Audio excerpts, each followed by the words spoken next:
I were right, Clive. My dad had it all worked out. He'd be proud of you, Mid. His writings may have helped, but this achievement is all yours. Can we catch them? The Ainayar's one of the largest, fastest vessels ever built. And it won't help she has the wind at her back. Any other ship would be hard-pressed to keep pace with her, let alone reel her in. But this isn't any other ship. This is the Enterprise! And the world's never seen anything like my dad's engine. It certainly hasn't.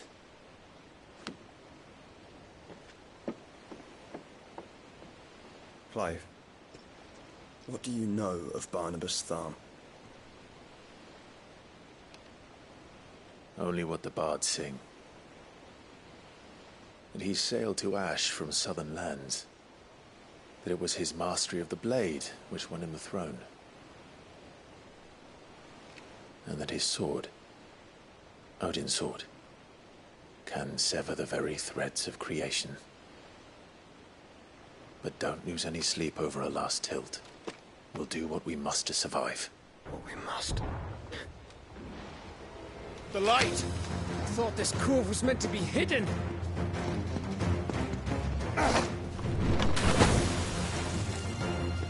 Mid! Company! Eh? We'll hold them off until the ship is ready. But hurry! Bullets! All hands! Man your stations!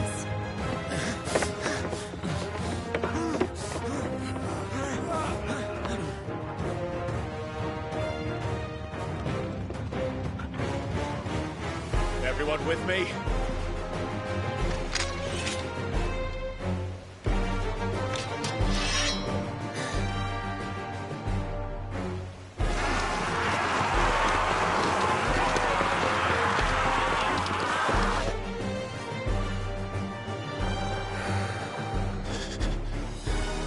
Here they come!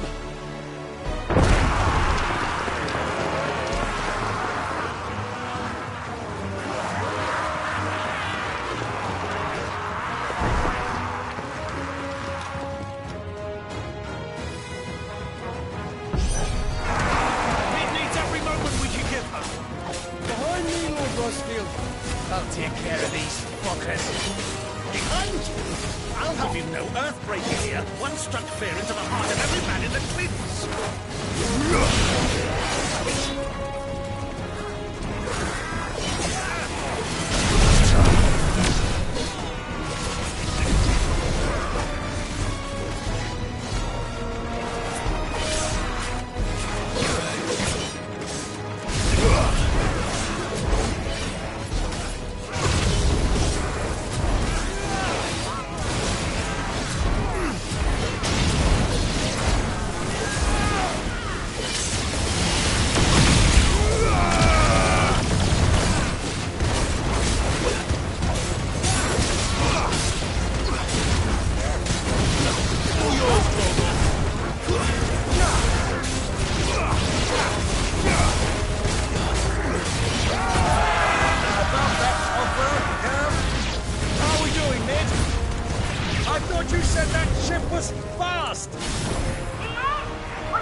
was easy enough. All right, you lousy lot. Get your asses on board. She's ready to sail. You heard the captain.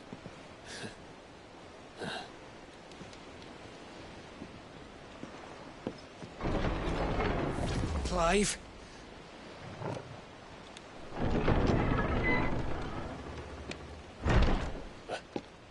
But I thought he was...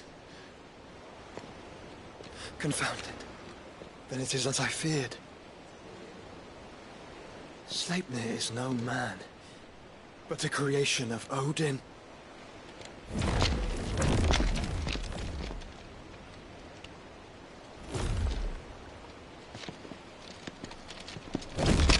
Phoenix's fiery fundament.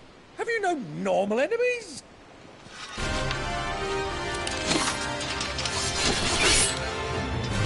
Up for another round? Of course we are.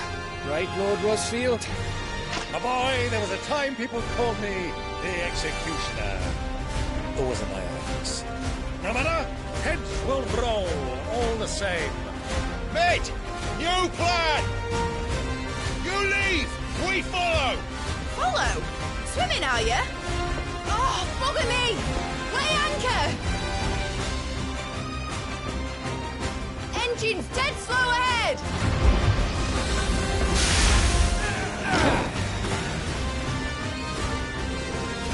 Have care, my friends. 'Tis not blood that runs through an Eden's veins. These foes will not fall easily. But they will fall. Like oaks before a woodman's axe. Good thing I brought one! How long are we meant to keep this up? As long as it takes. Unless you have a better idea. Well, I've already killed at least 5 of the bastards. Fuck it. Let's do the lot.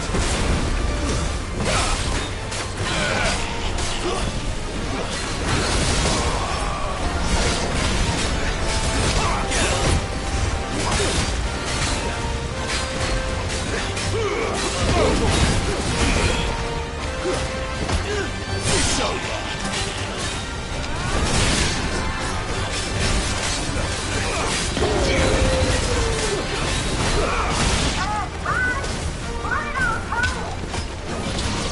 Should we make for the ship? Not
What do you want?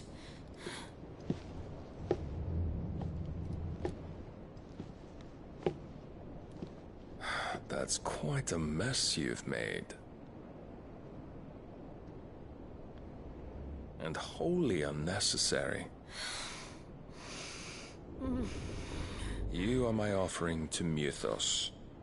I would not see you damaged.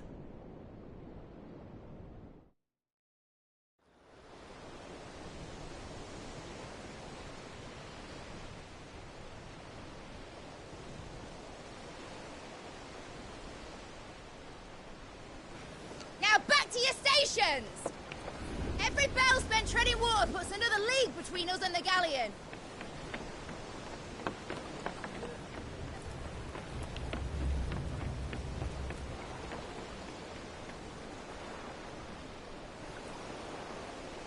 I don't suppose Mid has a spare engine? Since you rose from the grave, my fortunes have plummeted. Are you absolutely certain of this quest of yours, Clive? The foes you face are as terrible as they are numerous. Aye. And they'd have us live and die on their terms, which should answer your question. Ah! You have that same stubborn look as your father did when he set his mind to something. On the battlefield, I am but a single axe. A deadly one, mind, but a single one nonetheless. Yet what you require is 1,000, and I believe my old friend in Brandalar can provide them.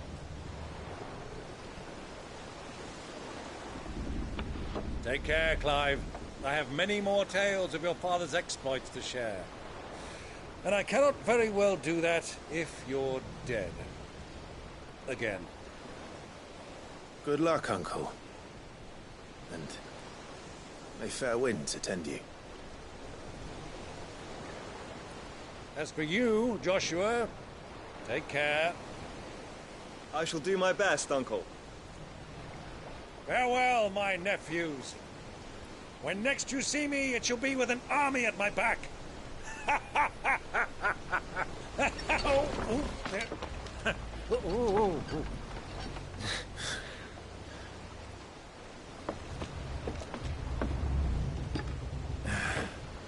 Cheerio!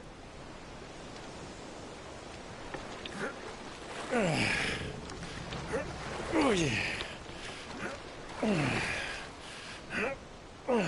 Do keep up, my boy.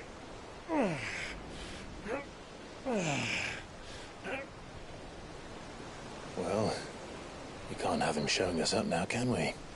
We would never hear the end of it.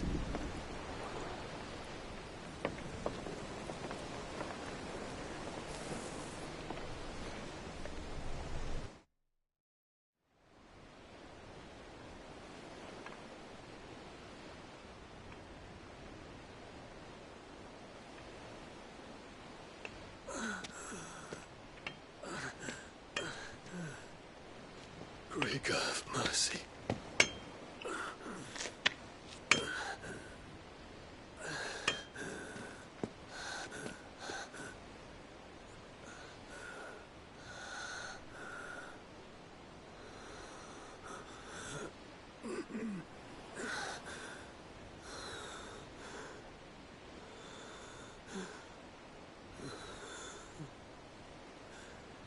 All this.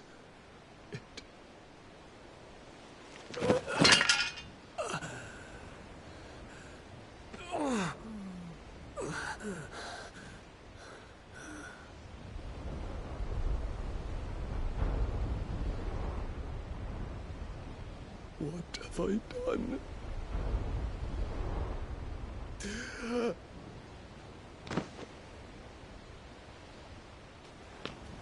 My lord.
between here and Waloed.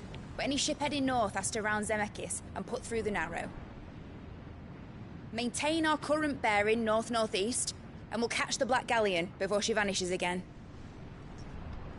What's to prevent her from circling around Ash from the south? With these winds in those waters, it'd taken forever and a fortnight to reach Stonehere. Mid knows what she's talking about, Clive. Better than any of us lot, anyway. I say we do as she tells. Sails on the horizon. She's ours.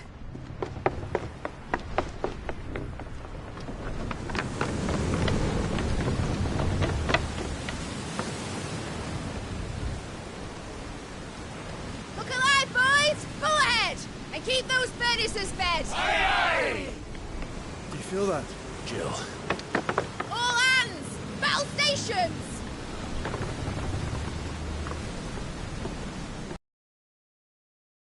What this girl can do.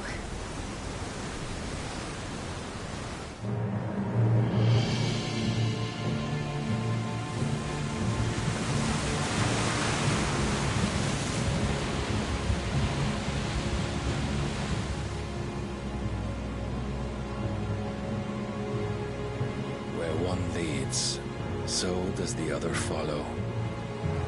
The bond of consciousness which joins them condemning both to the same fate.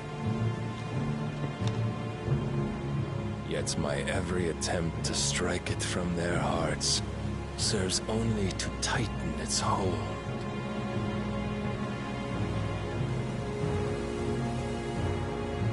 Fascinating.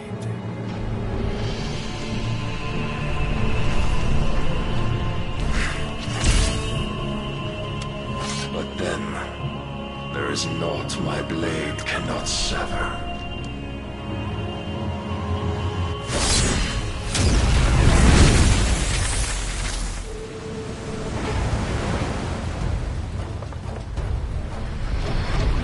Great Grigor's gas!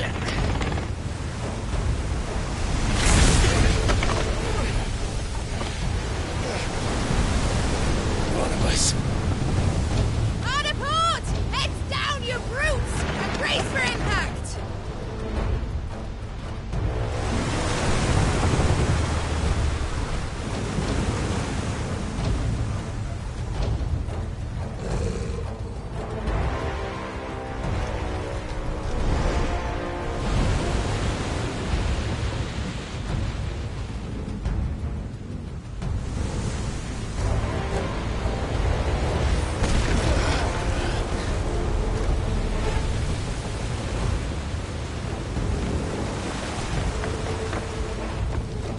It's now or never.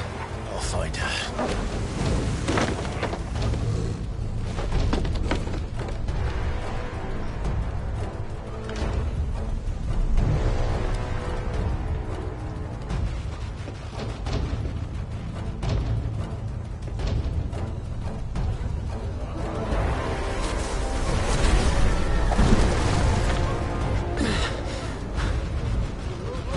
Bloody hell!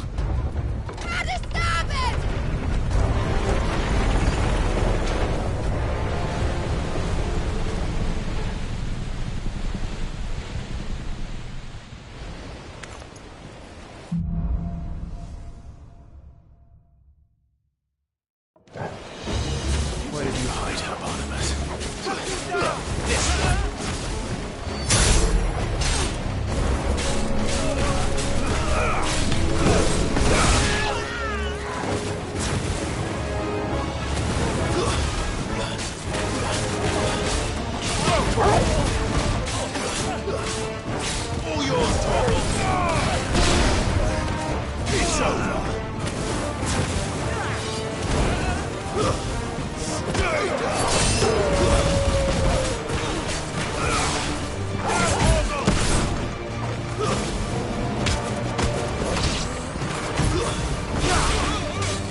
proper fight at last.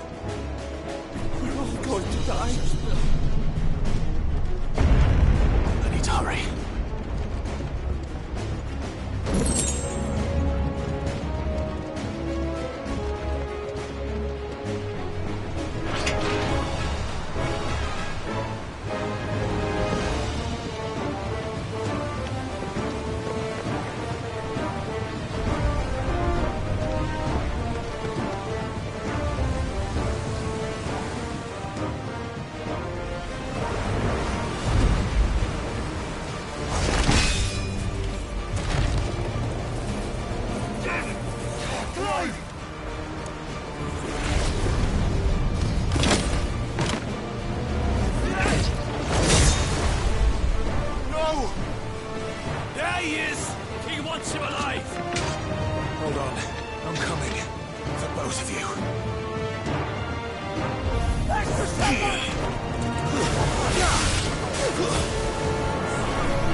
Get back!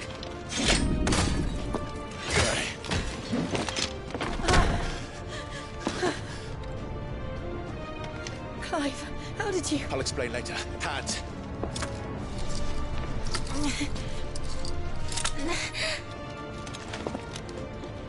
Can you walk? Out of here I can.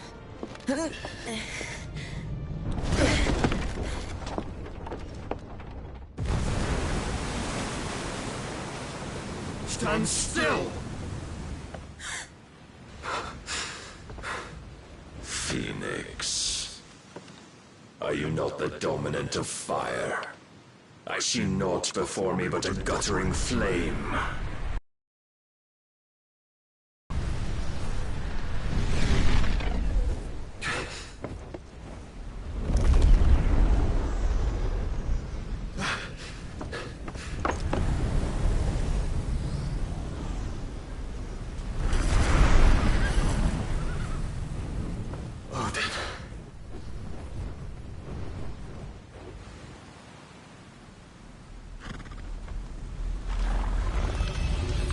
In earnest, then.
Can you go on?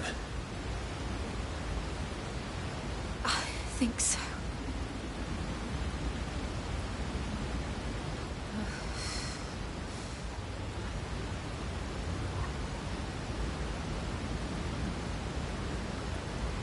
But to where?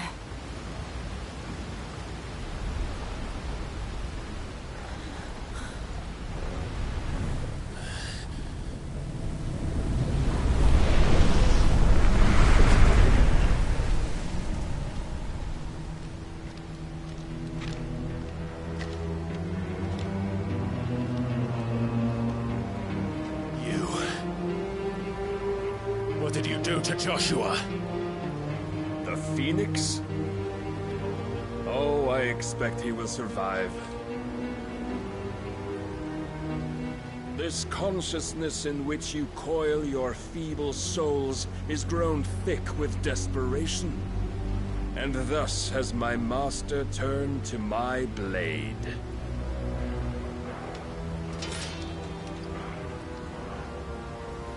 The world will soon be painted in black. And all that live shall gather in death's autumn wake.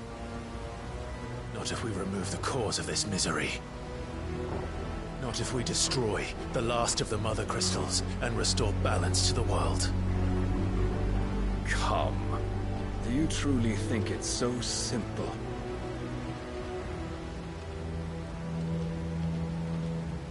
The Blight is inevitable. Not even the Almighty might stop its endless march. Your efforts will avail us naught. Naught, that is, but suffering. You must embrace the truth, Mythos, Accept your place with the Lord. Keep it. As long as there's a chance, there's a choice. Ever led astray by your blind resolve.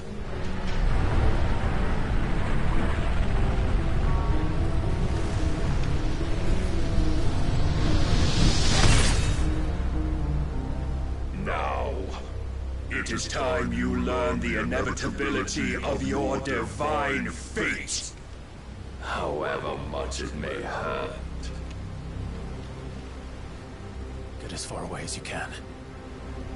Clive, no. Trust me, Jill.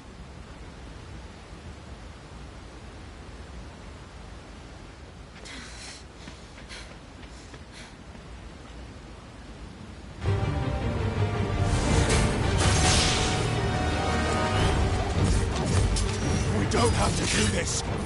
Oh, but we do. If only to remind you of your duty. Defend yourself and her total.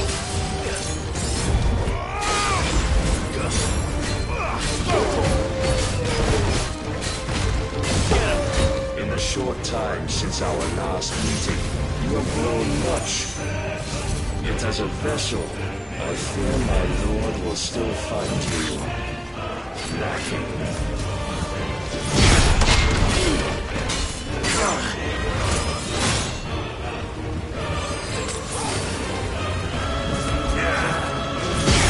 All this fire and fury, and for what?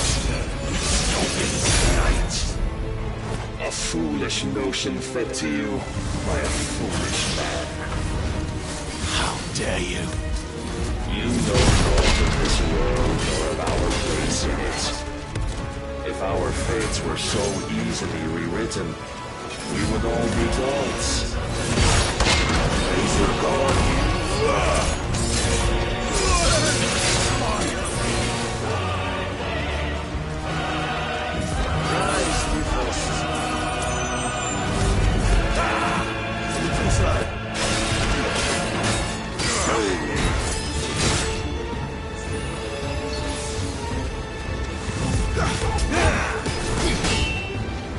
are you ready?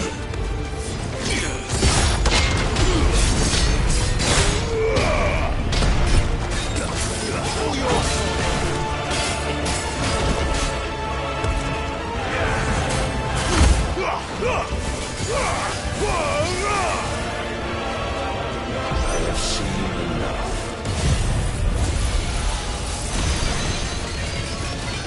If reason cannot sway you, there are other means of persuasion that might. Cast off your trust.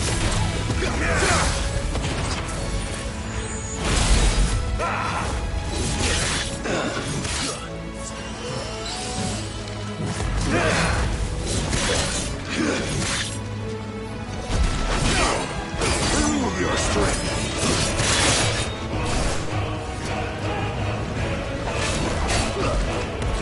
I shall cut you free.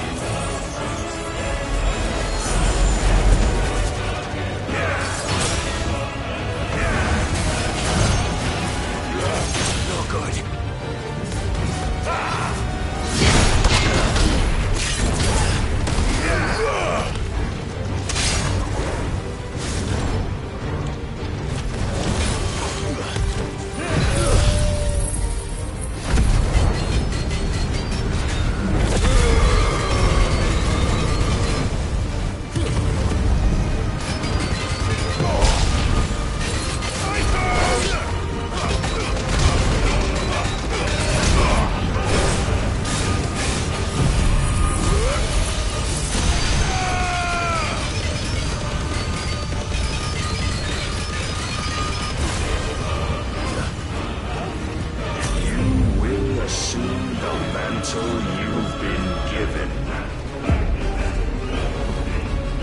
Thus is the light of hope severed.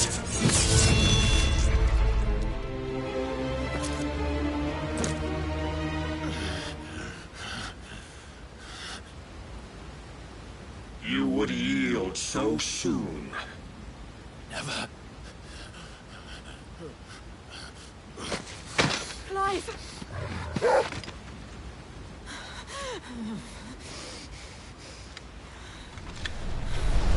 Do you not see? Your iron will weighs you down, dragging you ever further from your purpose. And what is my purpose? Mythos. Who are we? What are the dominants? The breath of the Creator still warm on our lips. We carry his light that we might guide the masses in his name. We are but mighty acts of God. We are more than that. You would be nothing without what he has granted you. The power we wield is his, and yet every time we draw upon it, it wears away at our very being. It breaks us. It unmakes us, that its immaculate aspect might reveal itself. The icon. It is too much for even his chosen few. Apart from you, Mythos, you wield the might of many, yet your... What are you saying? What I am saying is that we dominants are a means to an end.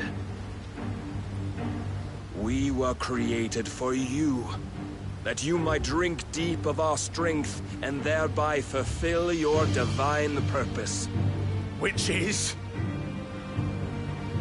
To feed. As you would know, could you only look beyond the walls of your prison of self-regard. As long as you choose to ignore this, you shall never penetrate my defenses. Still, you may take solace in the fact that you are not alone in your plight. The chains of volition shackle all of mankind, but there is yet cause to rejoice. For the Lord, in his mercy, has taken pity on his flawed creations, and shall see them restored to their proper forms. And what exactly would that be? Why, loyal servants to God. No. Manners, Lord Rossfield? They are men, like you and me. Albeit ones unburdened by the wills that drive our kind to madness. They are pure. They are divine. You mean to turn everyone Akashic? Not turn, Mythos. Turn back. For too long has mankind been led astray by their clamorous wills. It is time they return to a world of quiet equality, where they might once more know salvation. Salvation? And abandon everything we hold dear? We don't need your salvation. We'll save ourselves, and we'll do it on our own terms. Not yours. And not your gods! With every defiant expression of your will, the tighter the chains of consciousness become. But perhaps that fact may be put to use.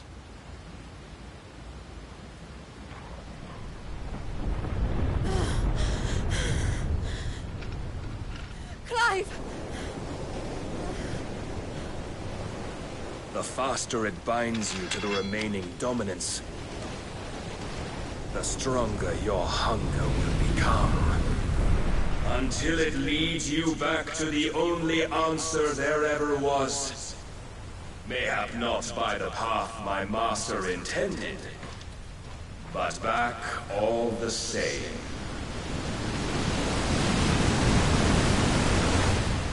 Ash is not far. I could freeze a path. You're in no fit state. Probably not, but I can try.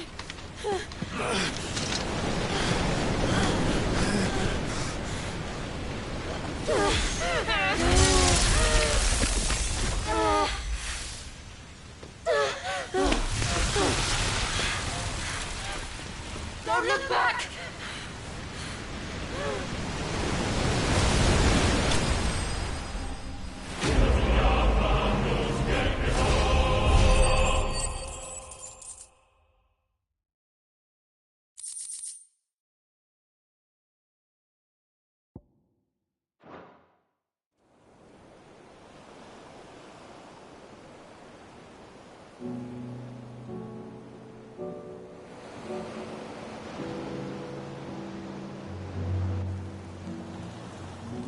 I hope the others are safe. The Enterprise was clear of the gap when we fell. They made it, Jill. And they will have seen the ice where it led. We need only wait till dawn.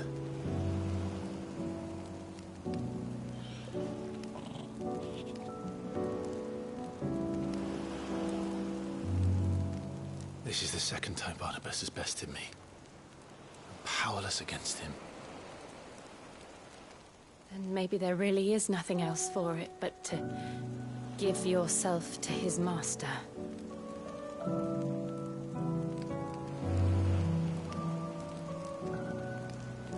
Only you won't do that.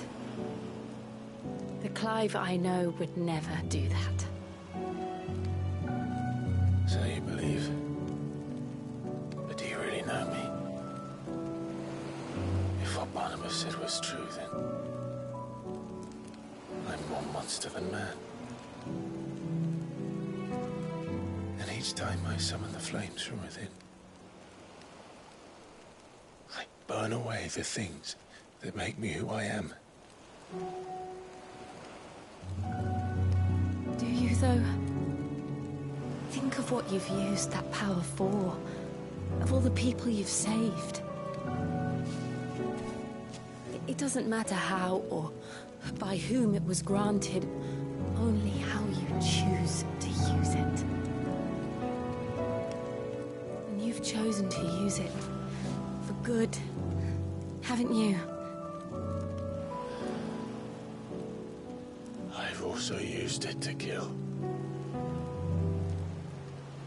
What if that's my purpose? What if it's all I'm good for?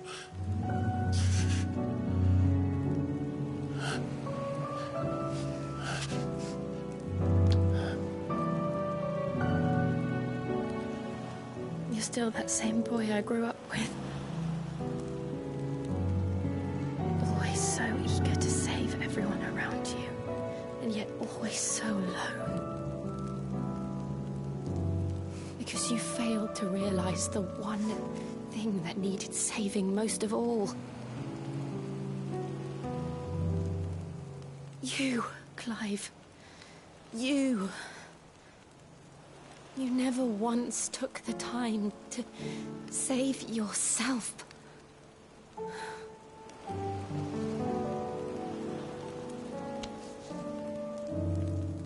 Myself? I think I might be beyond saving. No one is beyond saving. Provided they want to be saved. You fight to survive. And you survive so that you may protect those you love. It's what you do.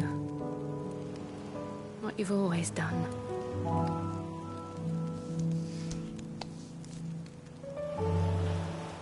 And I know you're not about to change. So I'm going to help you. To give you what you need to protect us all.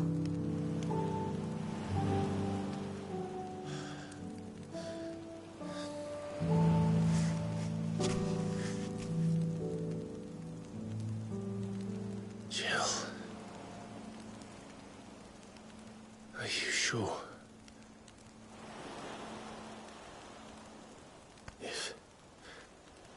If this is what you want, then...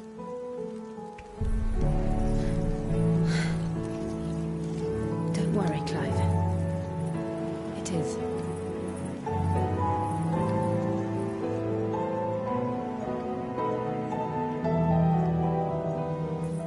burden, I'll give you the strength to bear it alone.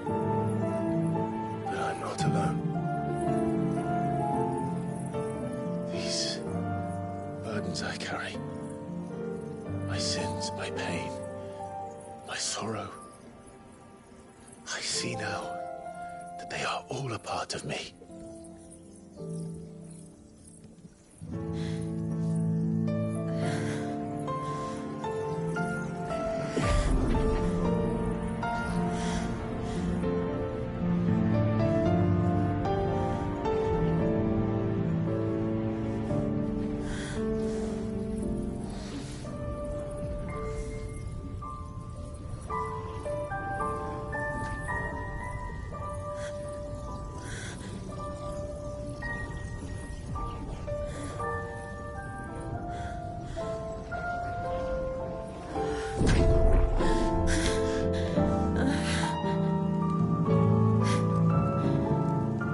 If I'm to continue on, having pledged my life to those I love,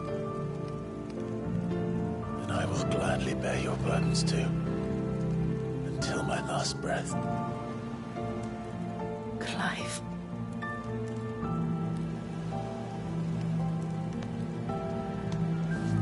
I promise you, Jill, we will find a way to escape this fate. Find a way to save each other.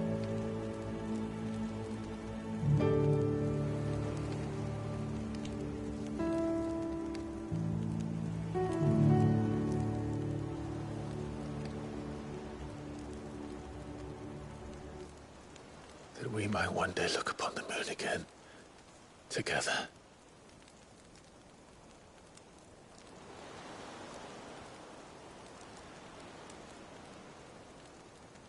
And I promise you, Clive, that I will be there, no matter what you must become. I know.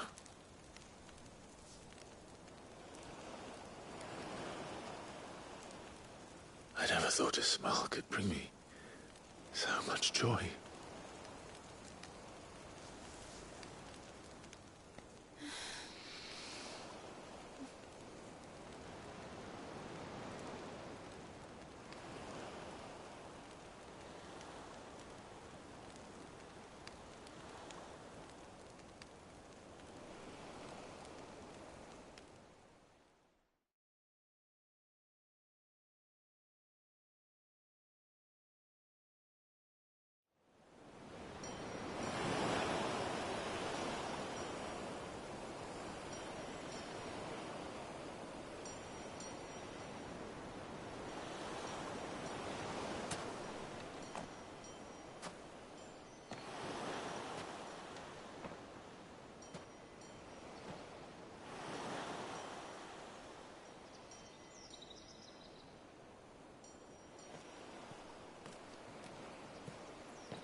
What of Barnabas? Do we pursue him? No. Our paths will cross again soon enough, whether we like it or not. Besides, there is something we must do first.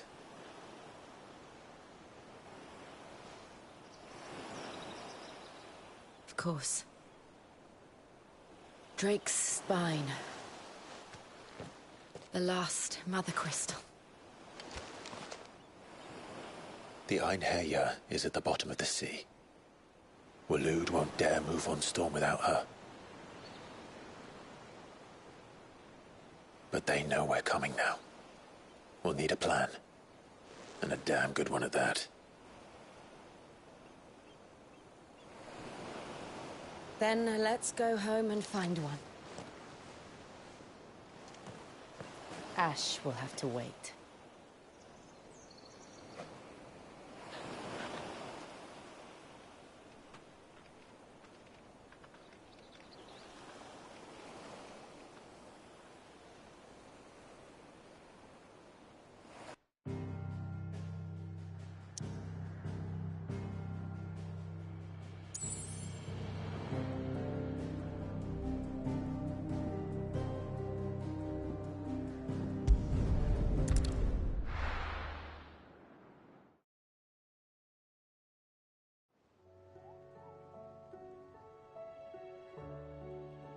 Mid says Odin split the sea in two. She's always been partial to a tall tale. But there's tall, and then there's tall. I struggle to believe it myself. I see your uncle isn't with you. He stayed with the Enterprise. After our brush with the Einherja, she was in urgent need of repair. And my uncle knows a shipwright in Randalar. We're to join him there when we're ready to sail for Ash. You sure that's wise? Last I heard, the place was still overrun with Akashic. Show me a city where that isn't true. Ultima's plague is spreading. We're running out of time, aren't we? We've done our best to shore up their hideaway. But I doubt a few planks will stop what's coming. Still, we'll keep at it. Every little helps, I suppose. Let's hope so.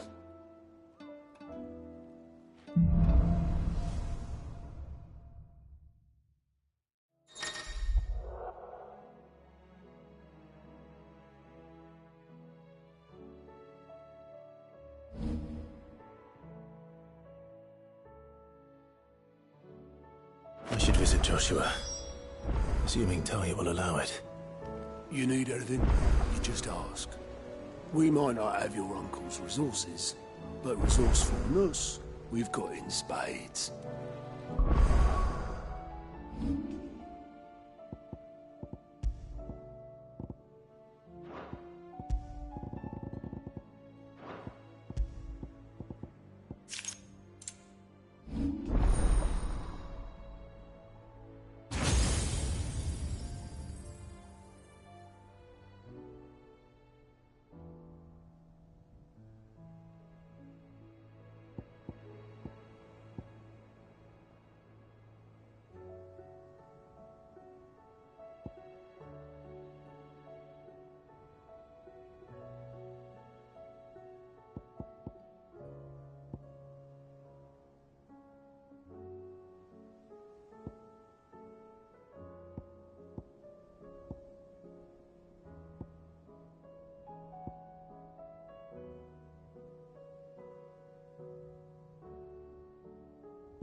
Clive.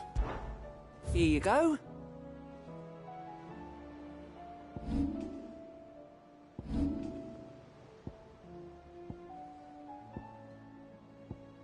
Seen enough?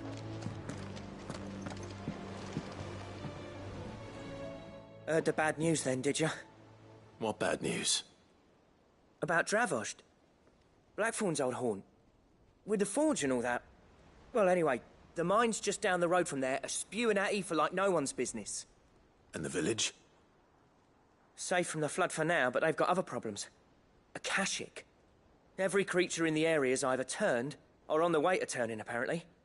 Zoltan and the others are living on borrowed time. They need help, and quick. Doris sent a few curse breakers to keep an eye on things, but there's only so much a couple of scouts can do. Except get eaten. If something ain't done soon, the old place will be overrun. I won't let that happen. Didn't think you would. Does Blackthorn know? I thought it might be better if he didn't. He'd only do something stupid. You reckon we should tell him? No. It's better this way. Yeah, well... I can't stand about knowing what's happening out there, so I'm off. I'll see you in Dravost.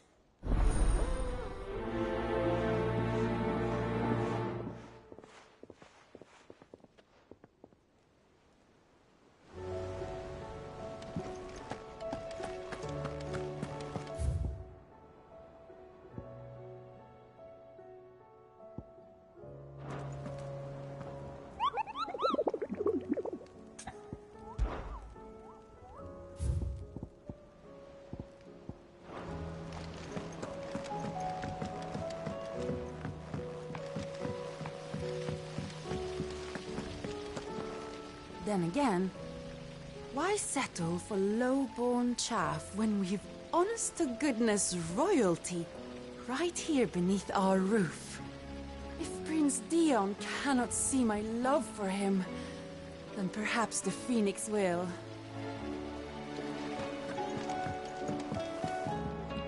Welcome home, Sid.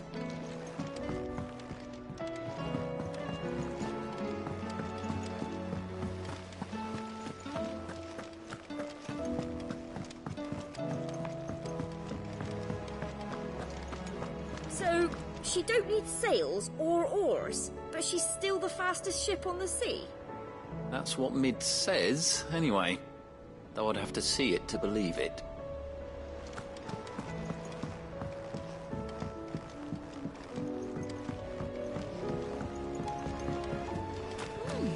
According to this, Barnabas Tharm is called the last king on account of the fact he hasn't aged a day since claiming the throne. But that was almost 35 years ago.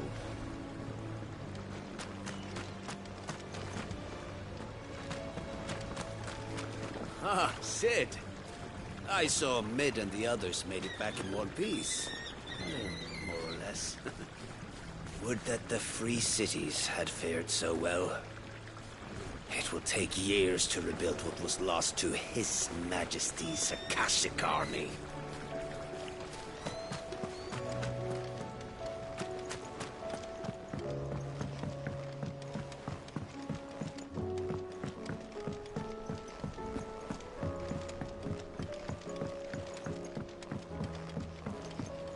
With Canva in the hands of Akashic, we'll need to find another port. Preferably one as well hidden as the ironworks. Ah, Sid. Just the man I was hoping to see. Did you have a mo? Don't tell me. You need more bomb ash. Oh no, we still got plenty of that left. I'm working on bringing another one of the Chief's designs to life. This time, it's a new smelter. It's got a reverberatory hood over the top for additional thermo amplification and a system of reciprocal recirculatory regenerators that let's just say it gets very blimmin' hot. A heck of a lot hotter than anything Blackthorn's got in his forge, that's for certain. Only mithril engines get hotter, and you can't chuck ore in one of them and get metal out the other end.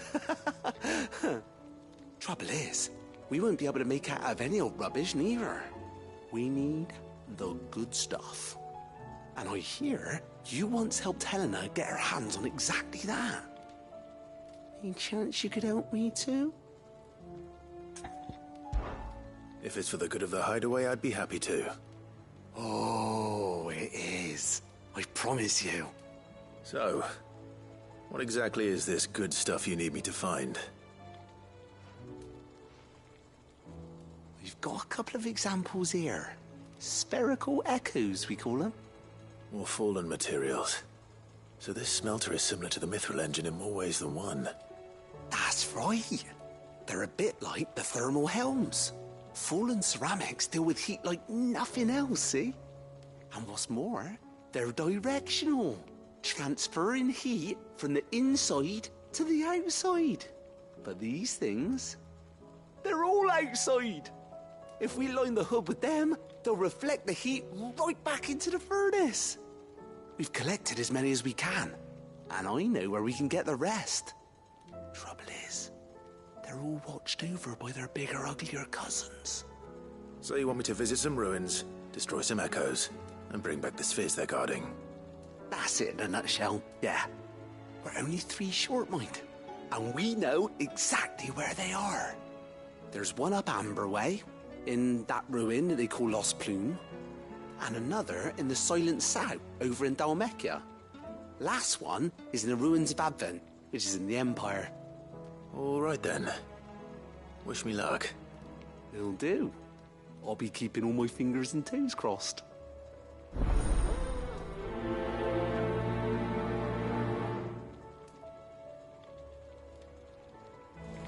Can't say I've ever been to the Silent South myself. Nor Advent, for that matter. I've hardly ever been out of the duchy, to tell you the truth. Did get the chance to visit Lost Plume once, though. What a piece of work that place is. Would have stuck around to study the relics more. If half of them hadn't been trying to blimmin' kill me.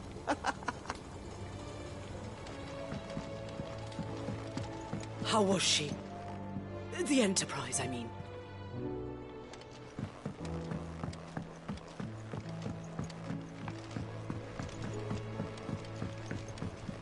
Miss, can we read Miss Editor's story for our lesson today?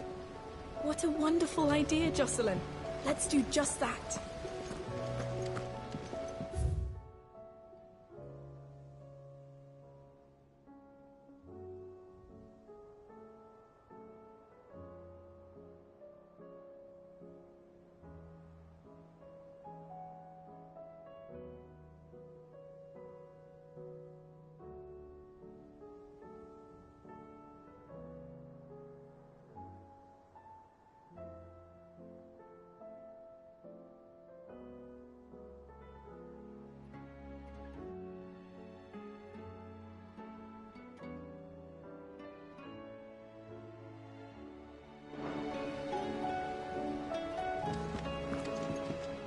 Finally finished the book I was writing.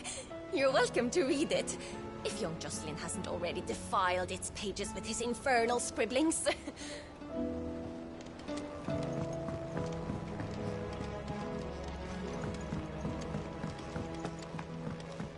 Canva lost? It can't be true. I'm sorry, but the report was clear. The scouts found no survivors.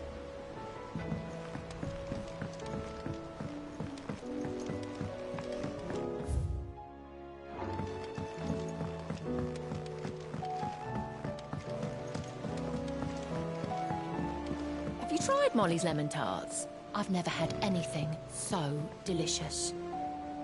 I should be so lucky. They're all in Tet's belly before they've even had time to cool.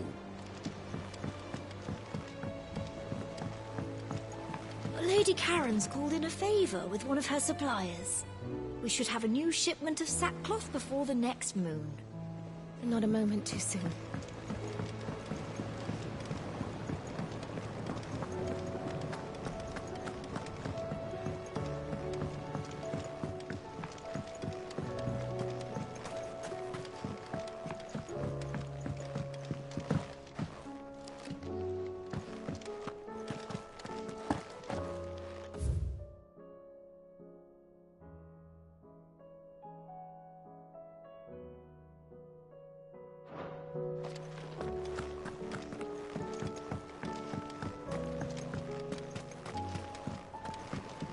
A few more of these, and the Deadlands will seem less dead.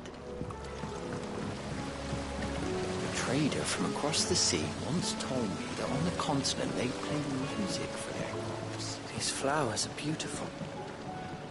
You two, we have to boil them all down to make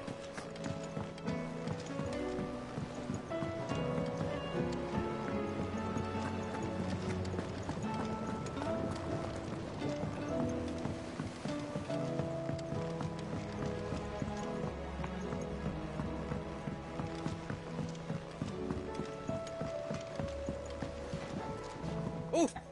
Oh, what is it? Be careful out there. If I painted you black, could you fly me across the lake? Are you even listening?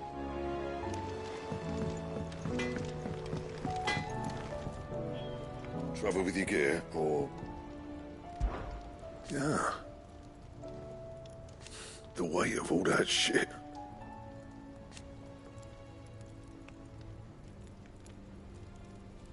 Clever girl, that one. What do you want?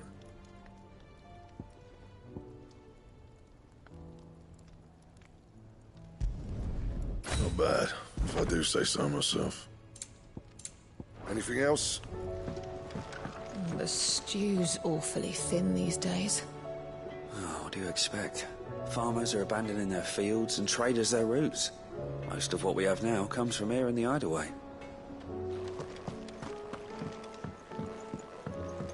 I will not forget this kindness, my lord. I shall go to Eastbourne as soon as I can.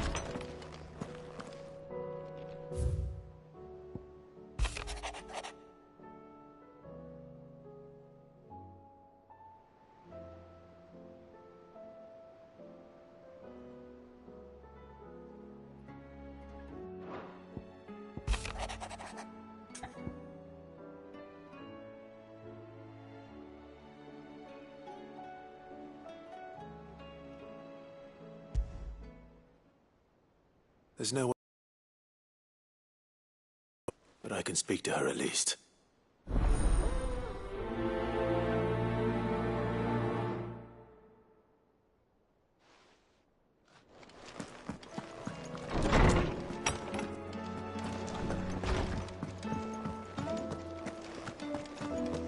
Oh, don't tell me we've run out of Papio nuts and all.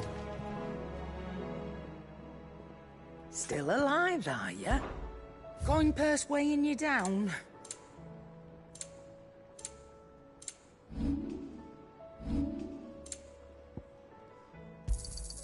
You're rubbing me blind, you know. You'll not find a better price than that.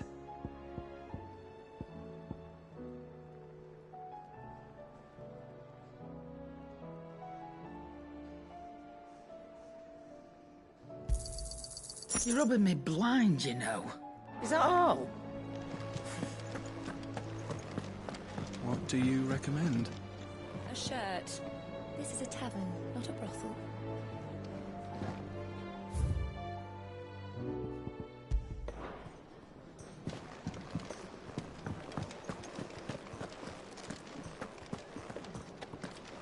Hope adrift on foam-flecked peaks, despair looms below.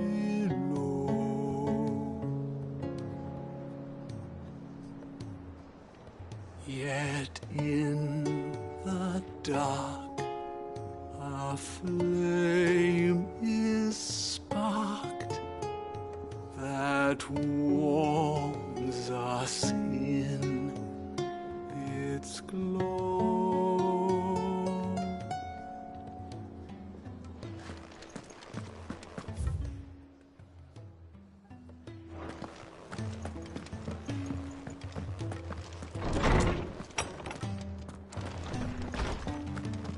We all know that bearers have a resilience to the ill effects of ether. But don't you find it strange that there are those who, despite being free of magic's burden... Knowledge hoarded is knowledge lost. I have compiled some new entries, if you would like to see them.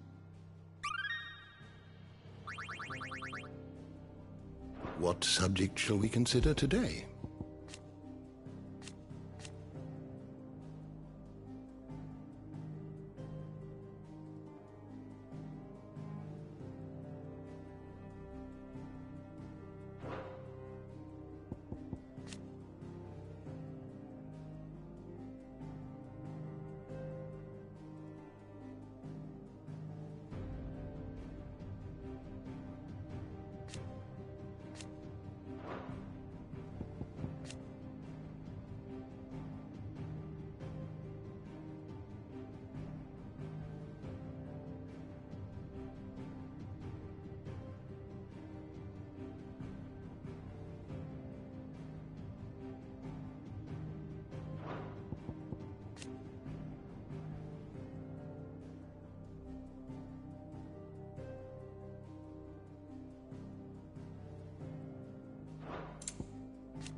always welcome, Clive. Mid said I could ride the Enterprise next. No, she didn't. She said I could.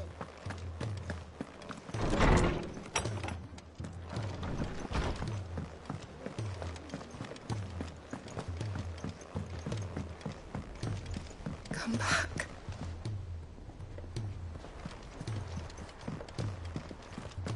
Thank goodness Sid made it home safely. His brother didn't look all that well, though.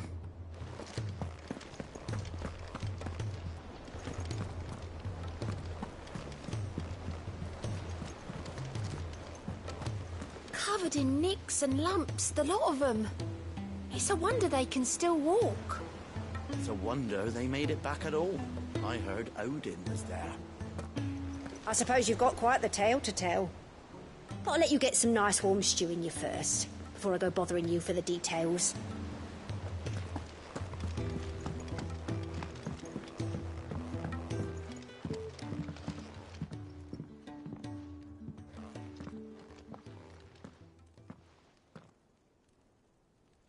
Where are you? Can I help you, Sid? I'm looking for Doris. Is she here? I'm afraid not. She's at Martha's Rest on a job. My job, actually. When she heard what the mission was, she insisted on going herself. Alone. Did she? What was the mission? Following up on some new information. Once they'd settled in, the bearers you helped liberate in the Dragon's Eyrie were keen to talk about their imprisonment. And about their captor. The slaver Cole's team were tracking when they were attacked by the Beastmen. I'll go and find her. She's at Martha's Rest, you say? If she's not moved on already, yes. I hope everything's all right. Why would Doris insist on going alone? Maybe Cole was right to be worried. I would have gone to Martha's Rest with Doris, but she ordered me to stay behind. And I'm not about to start disobeying orders. Of not knowing.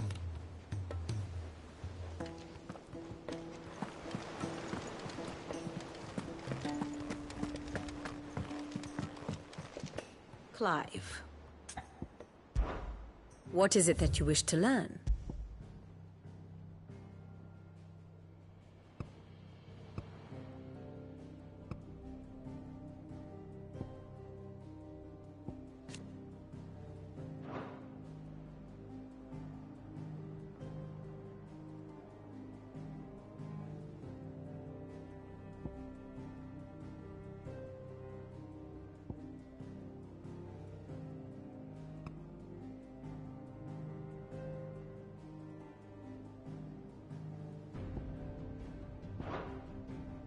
Here you are.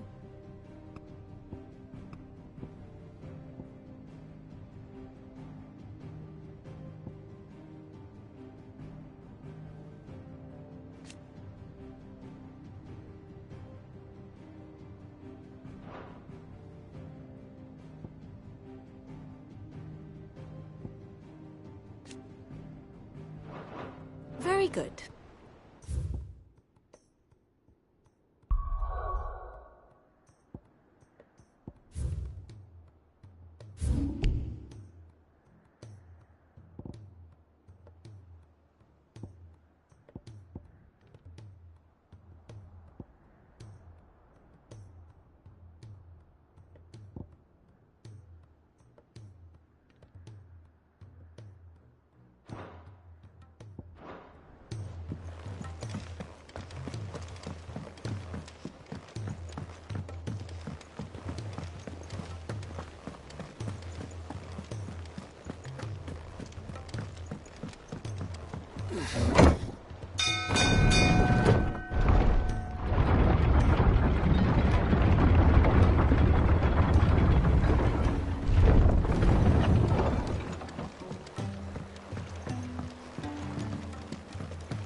Without new timber, this place will fall apart in a fortnight.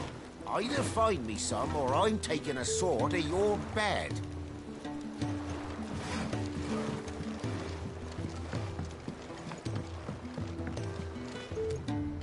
Skies? Don't bother me. Though I reckon it'd be a different story if my skiff had wings.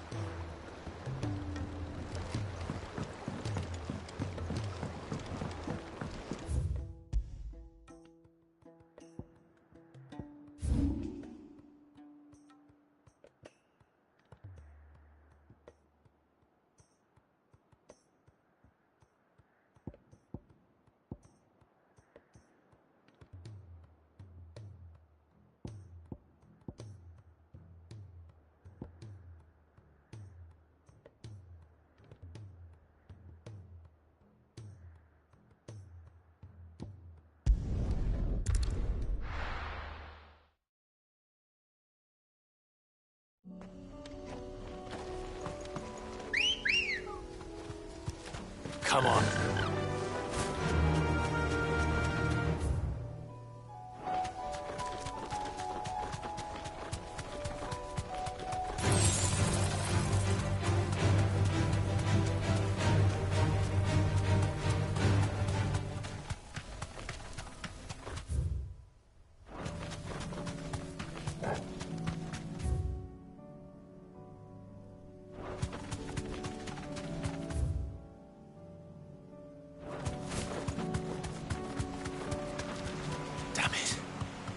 The whole village has turned. Back to the stables, girl.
Help me, boy. We needed that.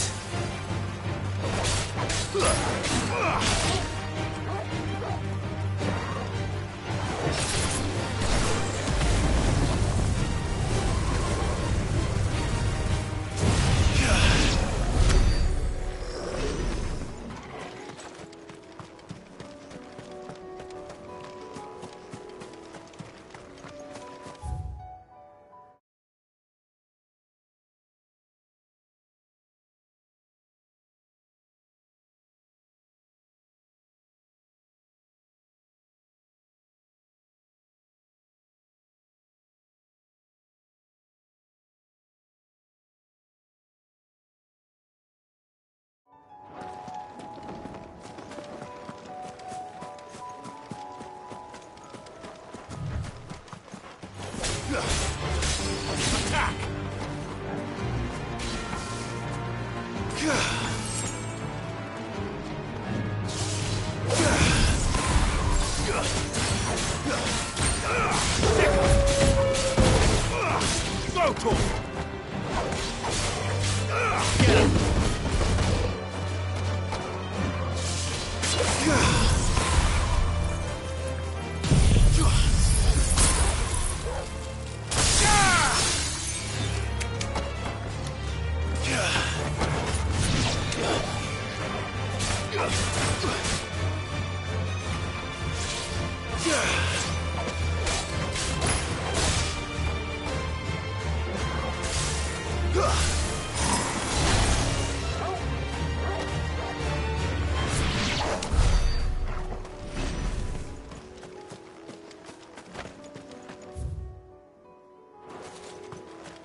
these ones first.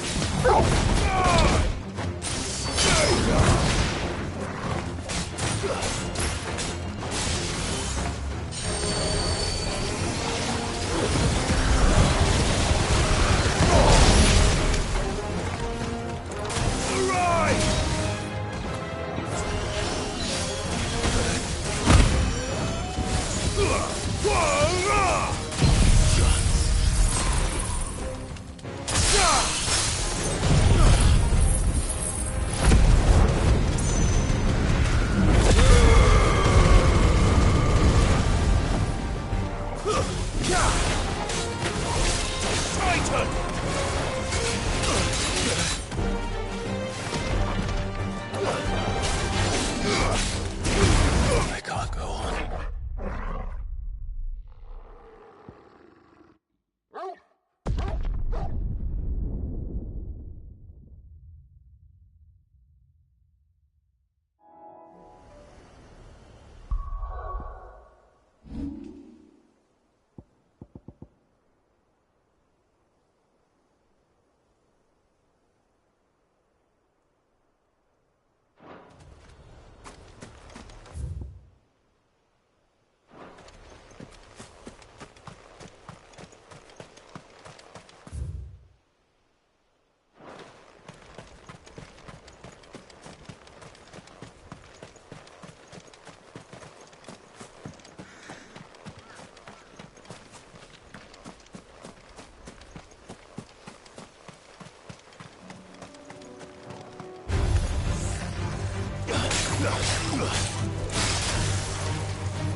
It's over.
This is it.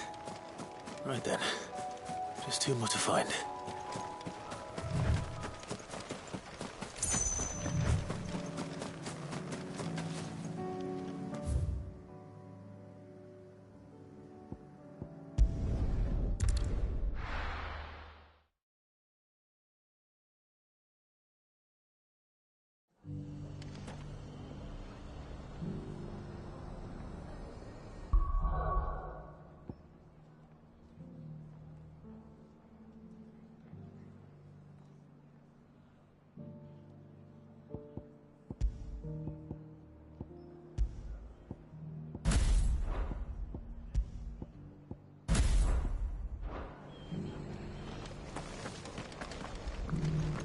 Got a few rooms going spare now. You want a bed for the night? Or should be somewhere nearby. Assuming she's still here. The Guardians of the Flame were true friends to the rest. They fought our enemies, manned our barricades, joined us in our patrols. Now they're gone, I suppose it's back to double shifts.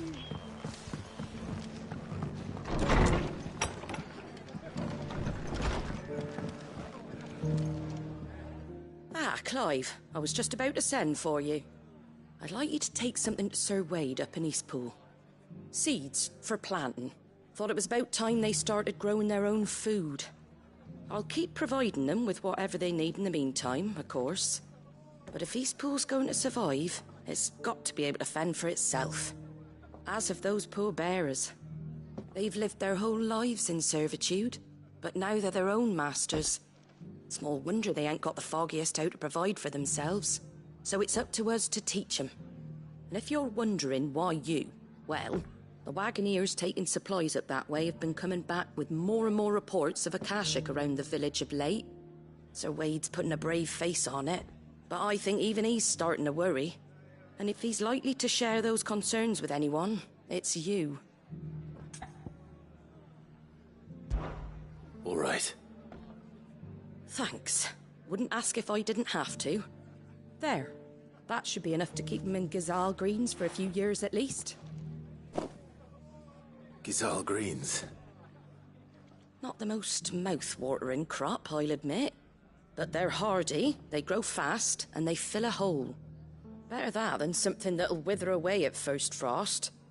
And chocobos love 'em too, which is no small thing.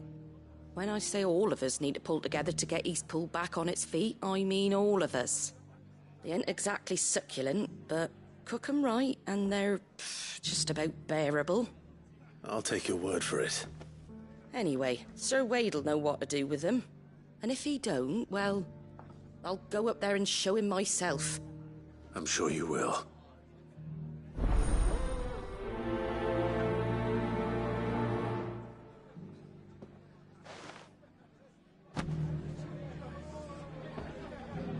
Get them Gazal green seeds up to Sir Wade in Eastpool, would you?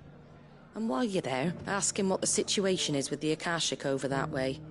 He might actually tell you the truth.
How do?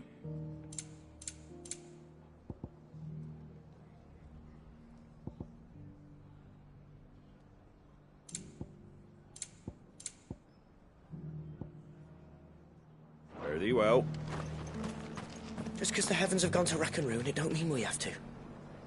Now, let's get this stall set out. Nearly done.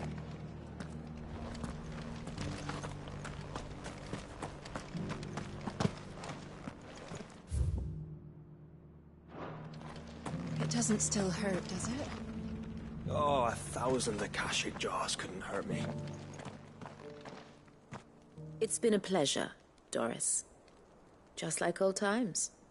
I'll give your offer some thought, my lady. How goes the investigation? Sid, what brings you to Martha's Rest? You. I heard you were out here on your own, tracking our slaver. I trust you're being careful. Of course. And it had to be me. The bearers from the Dragon's Eyrie confirmed a long-held suspicion of mine that the slaver we've been tracking is an old acquaintance. She's no fool. If we'd come in force, she would have spotted us straight away, and then vanished without a trace. That was her just now, wasn't it? So, was it a fruitful reunion? I'd say so. She tried to recruit me. Seems her time in Rosaria is coming to an end. She's abducted bearers from across the region and is looking to smuggle them back into Sambrec. After her brush with those beastmen on the road to Northreach, she hired herself an Imperial escort, which she wants me to join. She's dangerous, Sid, but I think I can stop her. Then I'm going with you. I'll take care of the escort. You can see the bearers to safety. Where are they? The Baum Archers, soon to break camp. You go on ahead. I'll follow once I've sent word back to the hideaway. She asked me to join her at the Baum Archers. It's a wonder she still trusts me after everything that happened.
Good. They haven't broken camp yet. How did Doris come to know a slaver, I wonder?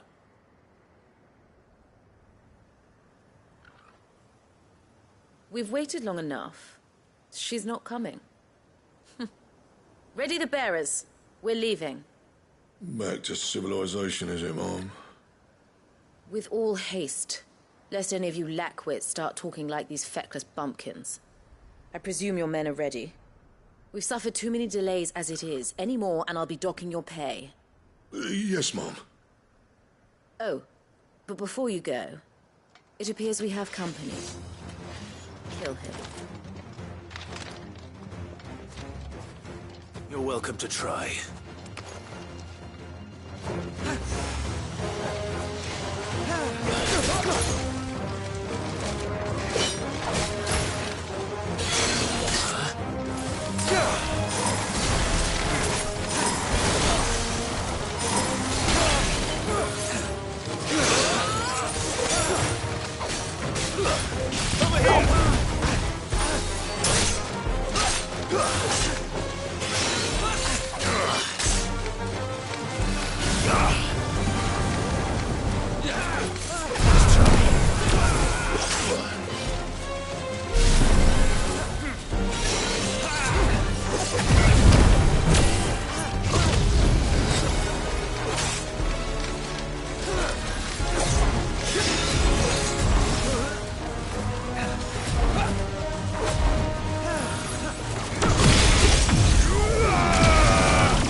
So much for your escort.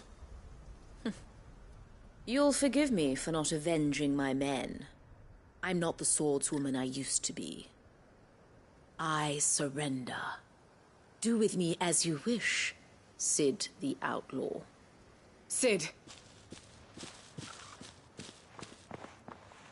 Ah, Doris. I take it you're not here to rescue me from our brooding renegade? You know, I always wondered where you'd vanished to. But casting your lot with this criminal of all people... Better fighting for a cause than killing for coin. I'm sorry, Sid. I should have told you sooner. This woman, my former master, once trained bearer children to be weapons in service of the highest bidder. She raised me like a daughter, and I did terrible things to earn her favor. It wasn't all terrible, surely. We had our fun, too. You were always so eager to learn, and had such clever hands. All my other children took either to the blade or to the books. Always either or. But you proved yourself a master of both. That's why I kept you for my own. How about it, my little dagger? Care to swear that blade to me again? I never swore my blade to you, nor will I ever. I fight for a higher cause, to liberate the bearers of this world.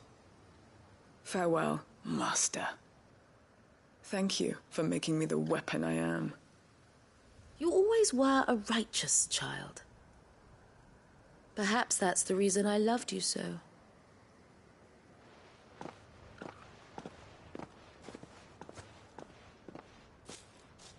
What do you want to do with her? I am not the killer she wanted me to be. Not anymore. And she no longer has friends in high places. The Dame does, though. Her connections at the Imperial Court will see that justice is done. All right. If you're certain. I am. And thank you for everything. Now, I better let these bearers know that they're safe.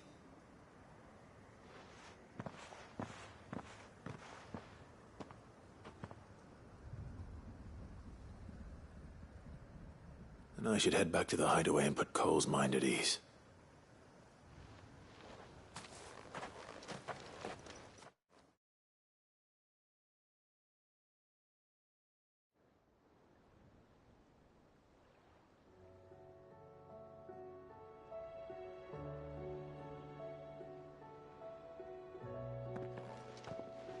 Welcome back, Sid.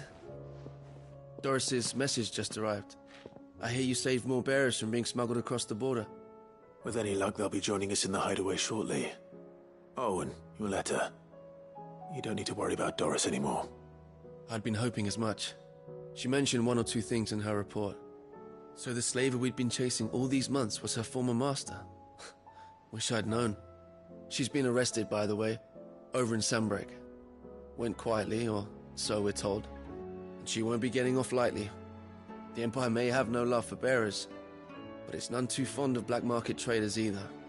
Can't have been easy for Doris. I'm sure it wasn't. But don't worry. She'll be all right. I hope so. Suppose you should know, eh? You had quite the past yourself before you came here, or so I understand. Anyway, thanks again, Sid. The Cursebreakers would be lost without Doris. And you, of course. Keep up the good work, Cole.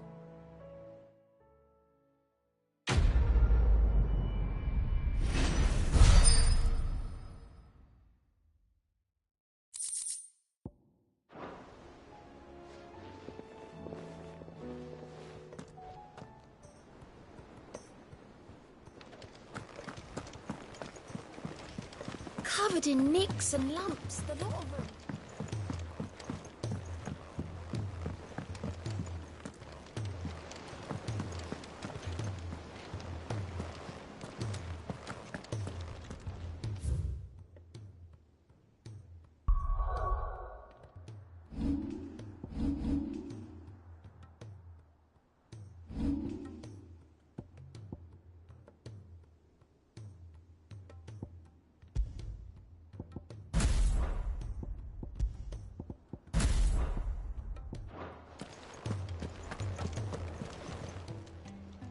Fancy a look at the list, do you?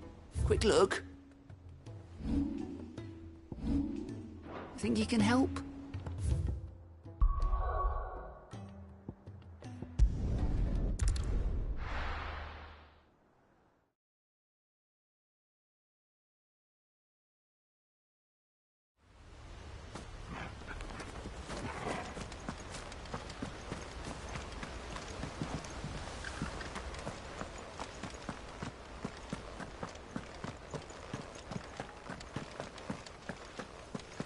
I heard the Guardian saying we're supposed to grow our own food. The victuals Martha sends us are more than enough for me.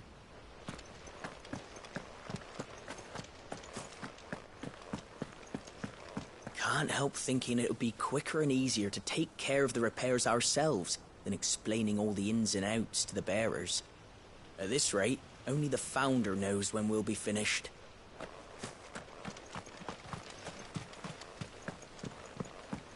These bearers listen to instructions well enough, but leave them to their own devices and they hardly lift a finger. So long as Martha keeps sending us supplies, it doesn't matter too much. But we can't live off her charity all our lives.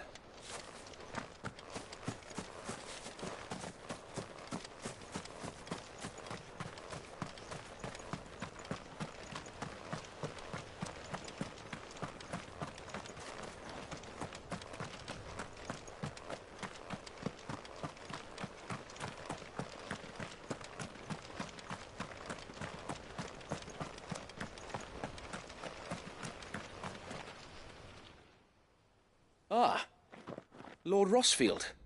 What brings you to Eastpool? A delivery from Martha.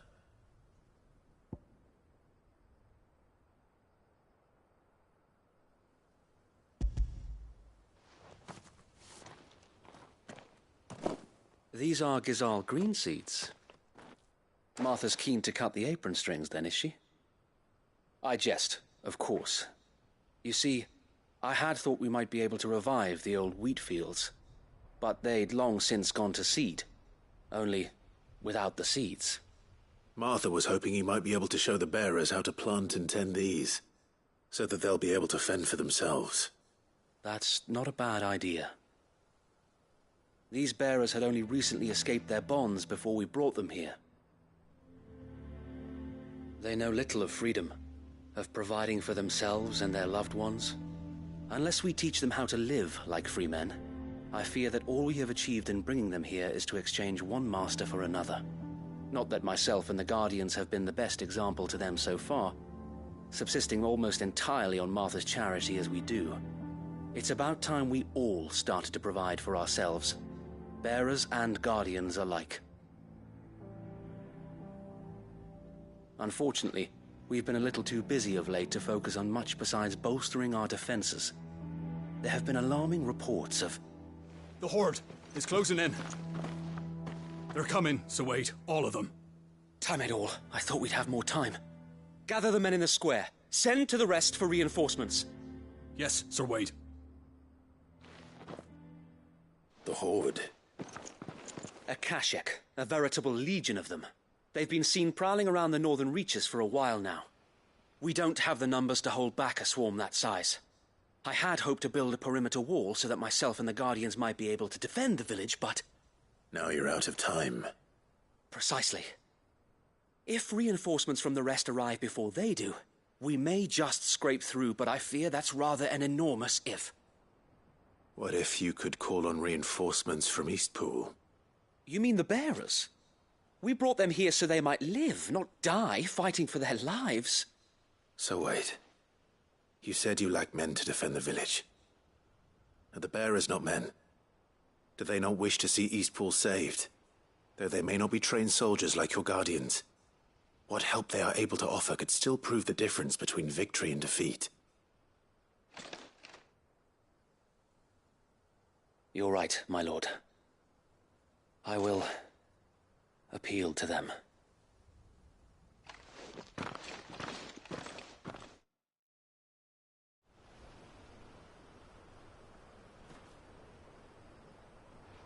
My friends, I humbly beg your aid. We Guardians are few and our enemies many. But I swear we can defeat them with you at our side. You would send us to the slaughter, to serve as bait for those fiends so that you and your men might be spared. And to think we trusted you. Say what you will, a home is not worth dying for. But it is worth fighting for. Sir Wade fights to give you lot a chance. Just like I do. Just like Sid does. We all wanted to give you a home where you could be free.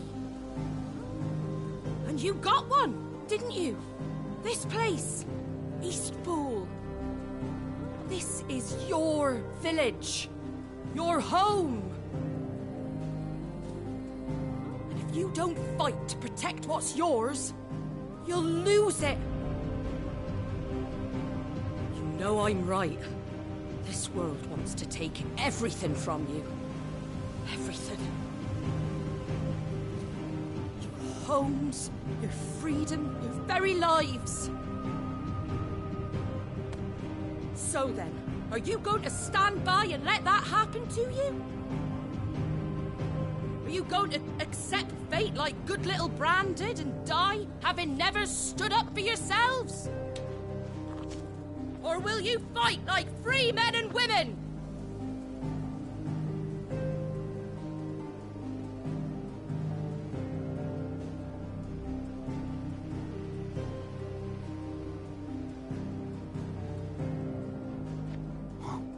What are you doing? All right. Give me a sword. I never dreamt I'd have a home of my own. And now that I have, I don't want to lose it. I will protect what's mine, or die trying. We all will. Free men and women, fighting together.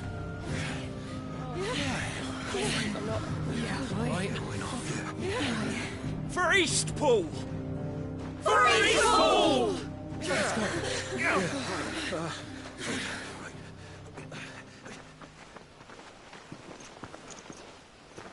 Thank you, Martha. Don't mention it. Just promise me one thing. That you'll show them how freeborn fight. Gladly.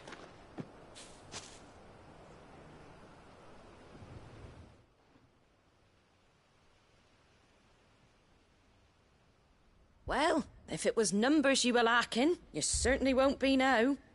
Thanks to you. Me? Oh, I just love the sound of my own voice. Lord Rossfield, my lady, we're ready. So what's the plan of action? We'll divide our forces into several small detachments, each made up of guardians, bearers, and guards from the rest.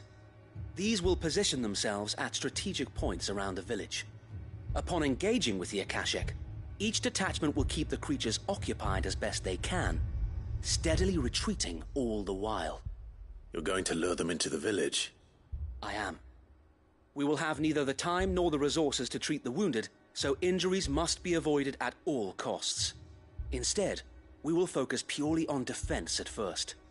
By coordinating our withdrawal through the use of messengers drawn from among the bearers, we will aim to have the swarm converge at a point of our choosing. With luck, that point will be the village square, the perfect place for our most able warriors to surround them and fall upon them, and for you and I to finish them off. A sound plan, but one that'll require a leader with a cool head and strong nerves to coordinate the retreat. I'd say you have both in abundance, Sir Wade, but you'll be needed. Please, leave the last of the fighting to me. Ha! And let you have all the glory. Sir Wade! They're here! Then you know what you must do.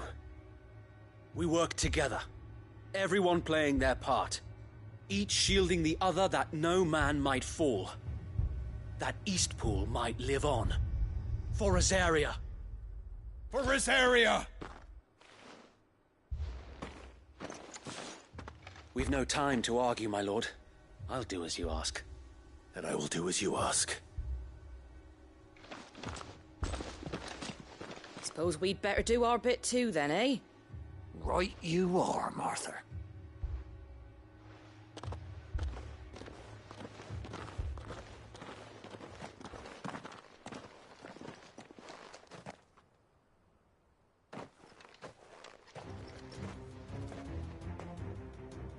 The calm before the storm.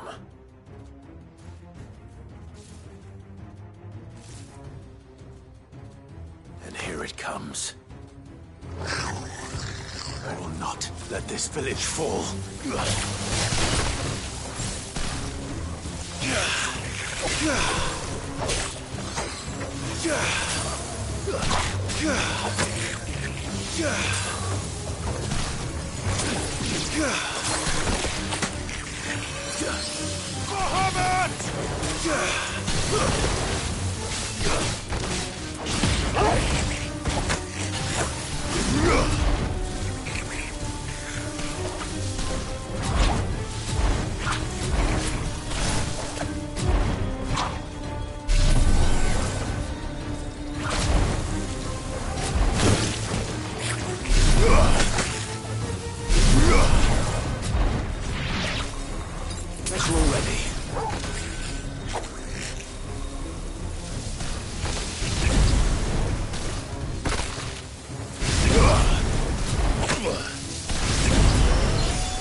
Farewell.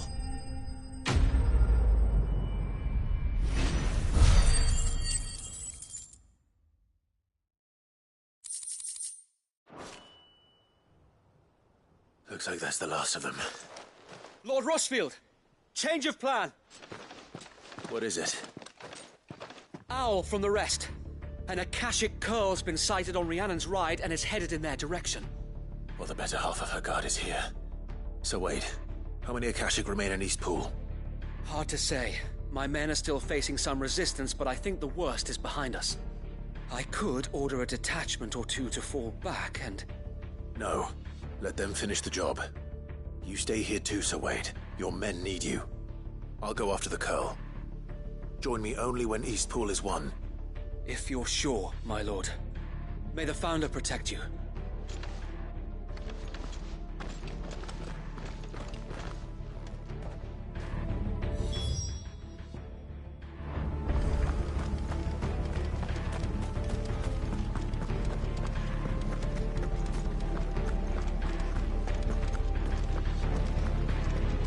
Come to tell me an Akashic Curl's heading towards the rest?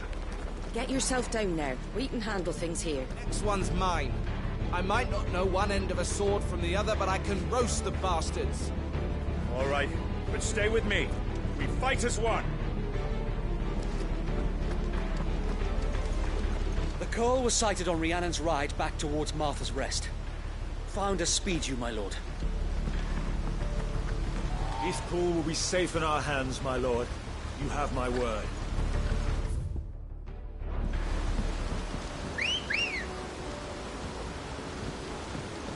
Let's go. Faster!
All right.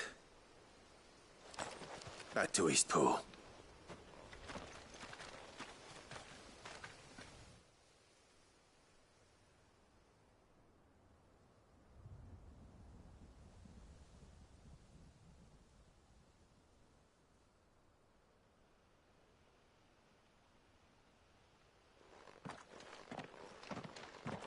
Lord Rossfield, the Curl, is it?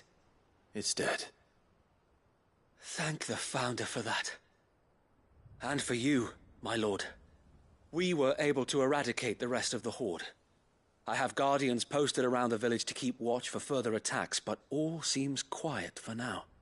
I hesitate to say it, but I think it might be over. I think it might.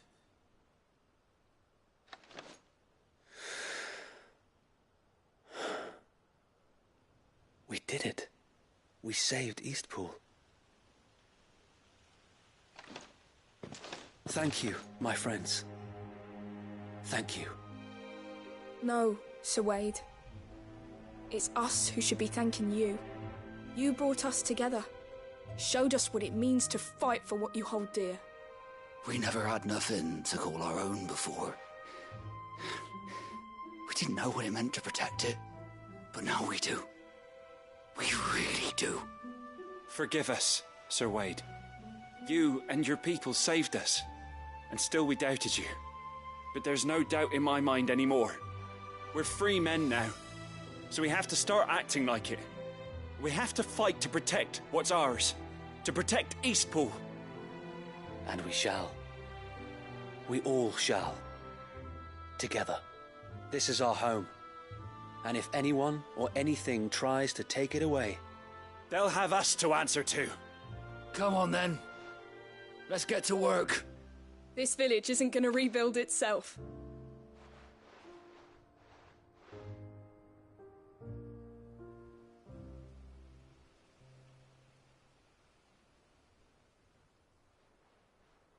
They're not slaves anymore. No. They're Rosarians. Your father took pity on the bearer's plight, and I believe if he were still with us today, this is what he would have wanted. I believe you might be right.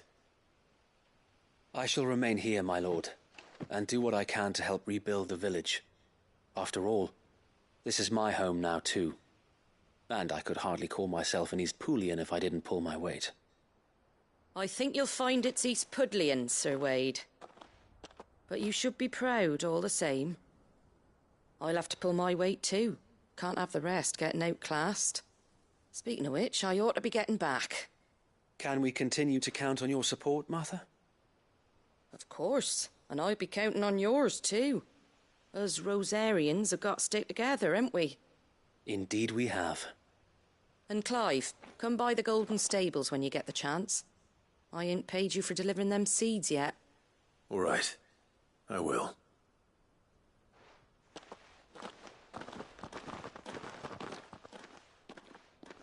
Lord Rossfield, do you remember our very first mission together? Clearing the goblins from the Stillwind marshes? How could I forget?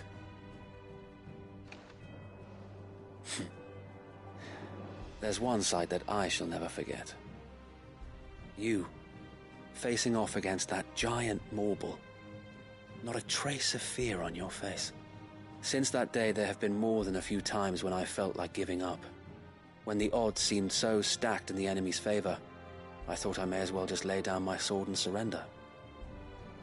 But every time I would think back to the look in your eyes that day and remember what it means to be a shield.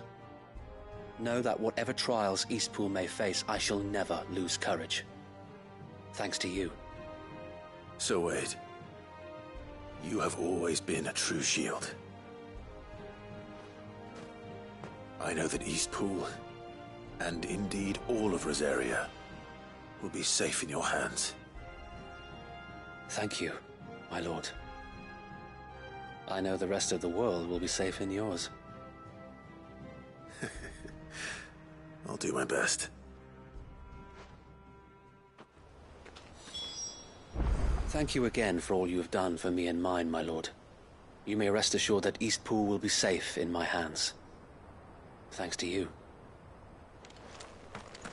We defended Eastpool once, and we can do it again, and again, and again! Thank you, my lord. You showed us what it means to fight for what's ours, and we shall strive to follow in your footsteps.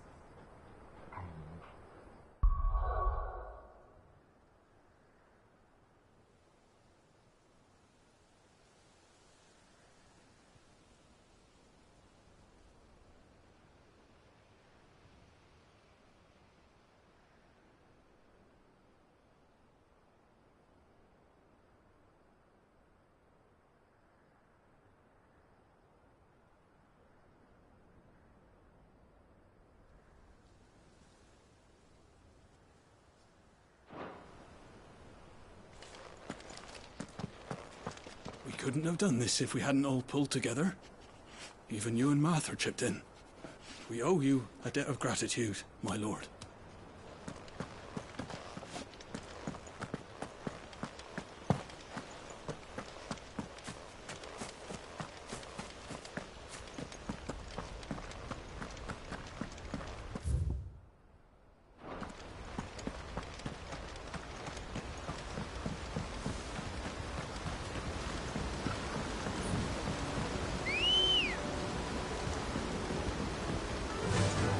Fly, Ambrosia.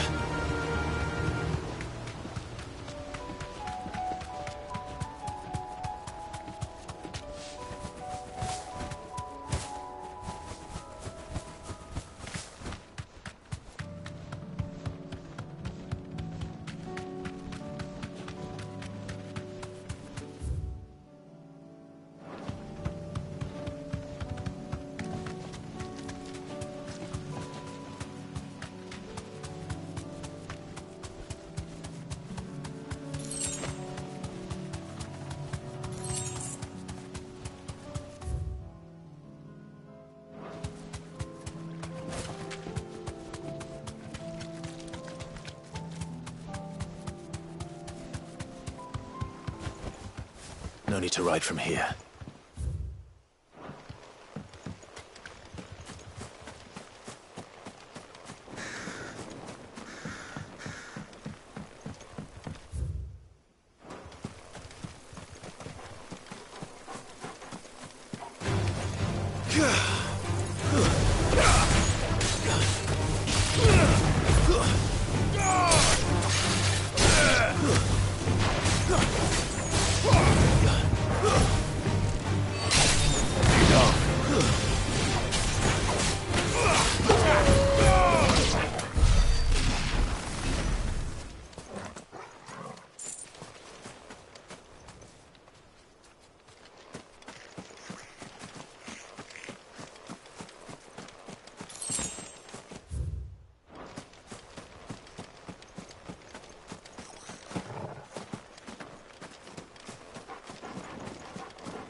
Seems this one has a little more life left in it. All right then.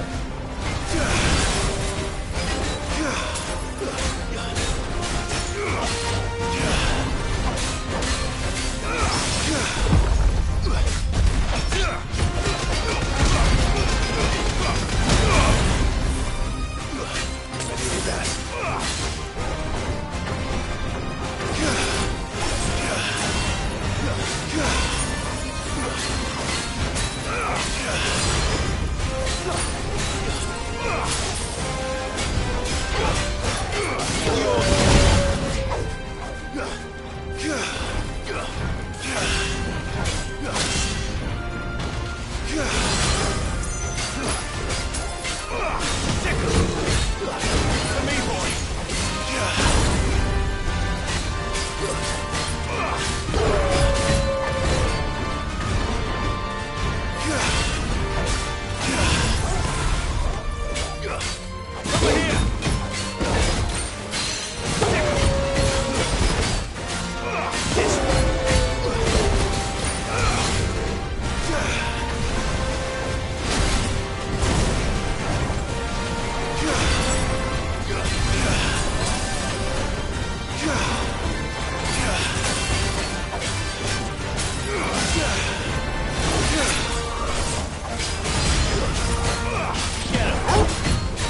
back to sleep with you.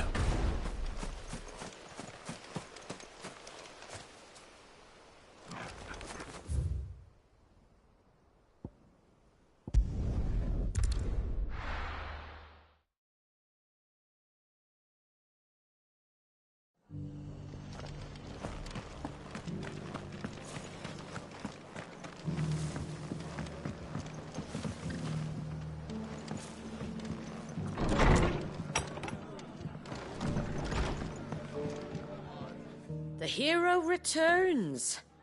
It's lucky you came by when you did, eh? Not only did my seeds get delivered, but you went and saved Eastpool and all. I just did what I could. And it's only right that you get rewarded for it. Take it before I change my mind.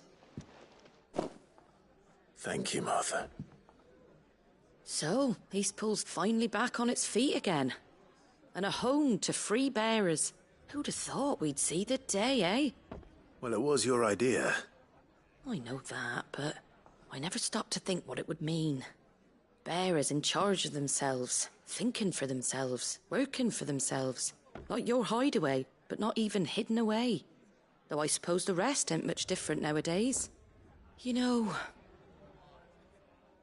bearers living free like that reminds me of when I first met Sid. Loath as I am to recall that particular day. I take it you didn't always see eye to eye. What happened? Well, if you really want to know, I started doing what I do long before I met Sid. In fact, that's how I met him. Or at least how he came to meet me. He showed up at the stables one day, asking questions about who'd been buying up bearers. Founder knows what he thought I was doing with them. Running a hunt, poking around in their innards. Something awful anyway. Me, I thought he was a new constable. Thought the game was up. But somehow we both managed to work out what each other was about. And before I knew it, the cheeky arse was rattling on at me about how I was doing it all wrong. After all my hard work. Told me I was giving them relief, but not freedom. That my bearers were still dying as slaves. Got right under my skin, it did. Told him if he didn't like it, he could bugger off and report me to the garrison. And do you know what he did? He smiled. And then he laughed. And then I did the same. We made a pact that day. That whenever one of us was in need, the other would always be there for him. And you were? Well, we both wanted the same thing. To make life better for bearers. Just like your dad. Do you know I was born right around the time Elwyn became Archduke? Growing up, I saw how he tried to change things. He certainly didn't lack for ambition, that one. Indeed. But the loftier one's ambitions, the harder they are to achieve. Which is why those of us who follow in their footsteps need to finish what people like Sid and my father started. Suppose you're right, aye. And if we don't manage it, there's always them who come after us. Good thing we've got a few half-decent sorts waiting in the wings, eh? It's almost enough to give you a little bit of hope. Just a little. Anyway, enough nattering. Better get back to work. Let's see about making everyone some dinner, shall we? The least the folks who saved Eastpool deserve is a hot meal. And you and me ain't gonna save the world on an empty stomach neither. That sounds like a wonderful idea.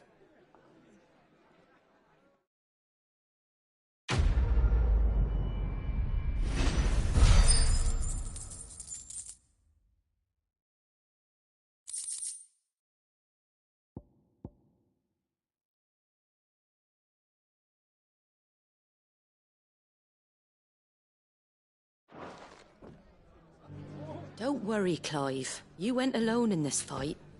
Whenever you find yourself in need, be it of money, men, or a bowl of hot stew, the stable's door is always open.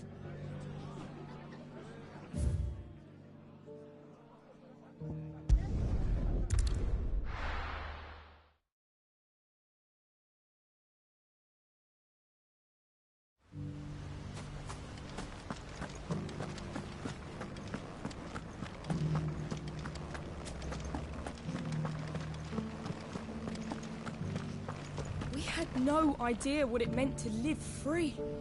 But that's all going to change, starting now. We all know what we're doing then? Alright, everyone to their positions. And if you need help, just call out. That's it. Eyes forward and strike. Yes, my lord.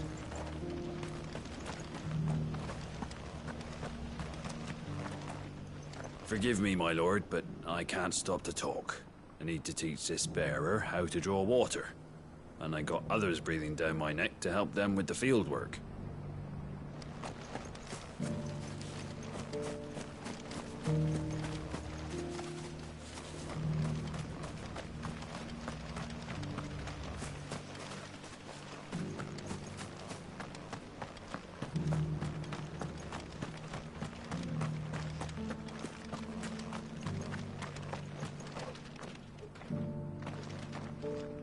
My lord?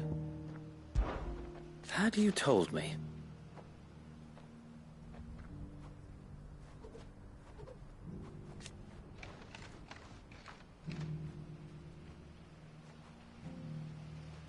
Truth be told. So that's what I'm doing now.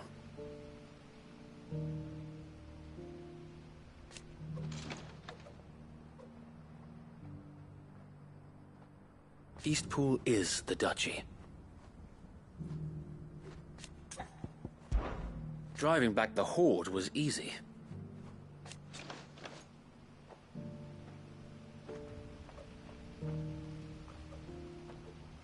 Not that they're lazy.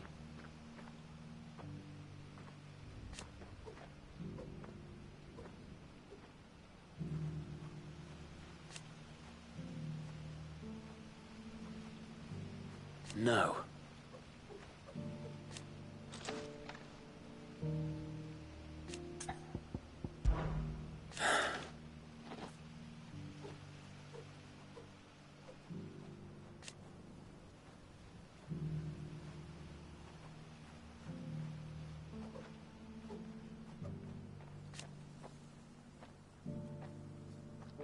Eventually, though.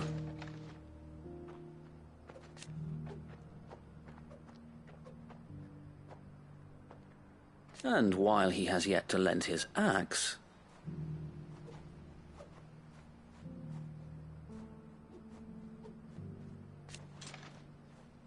And now...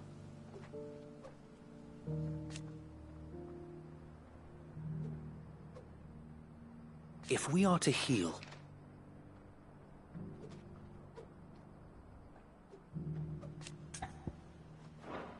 You are welcome any time, my lord.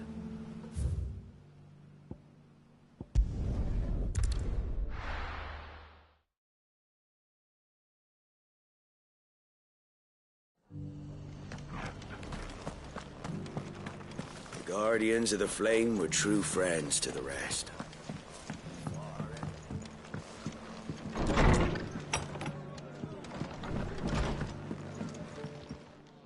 You look like you could do with a drink. When I was a little girl...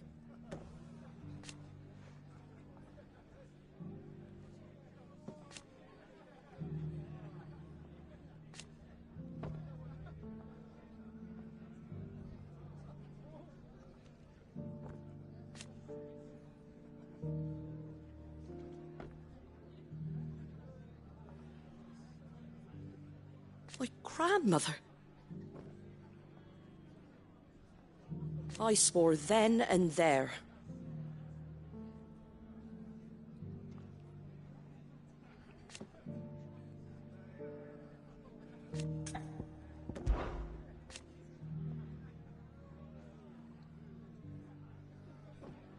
Put the wind right up us.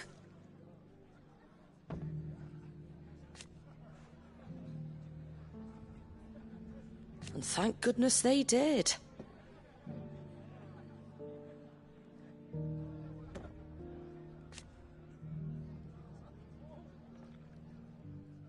Like being back in the glory days. Half of me wishes they hadn't left.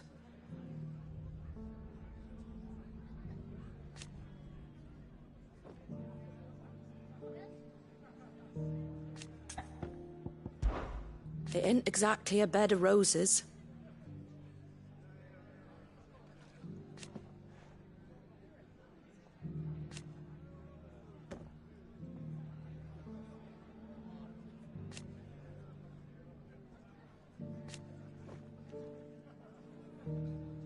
And that's just the start.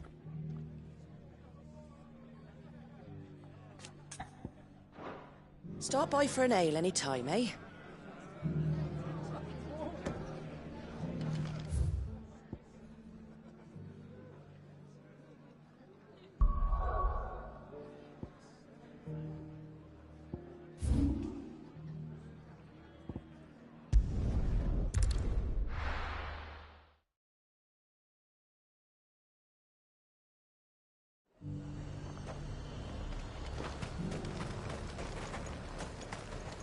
And what can I do for you? An excellent choice. Why, your stall is as ripe as a midden heap. It's my damn bearer. He's gone and lost the touch.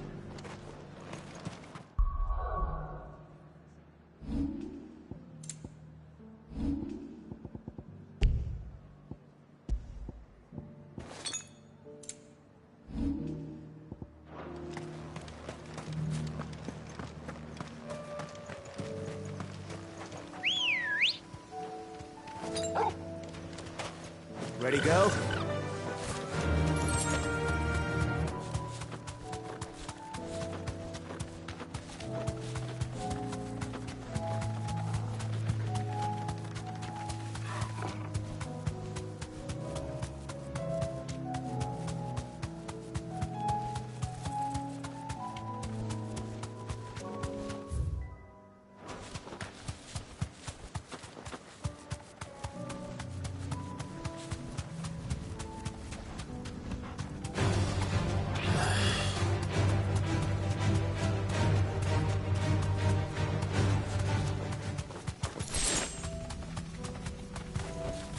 Thanks, girl.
Two down.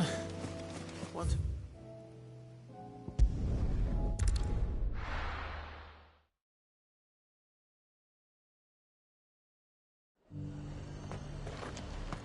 Nothing like a little unrest to fill the coffers, eh?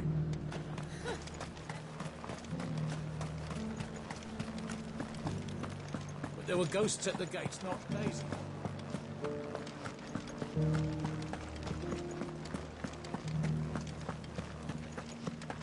Those things I said before. So many were injured. I'd say it was more the grace of the day. But helps help, eh? Now feel good, boy.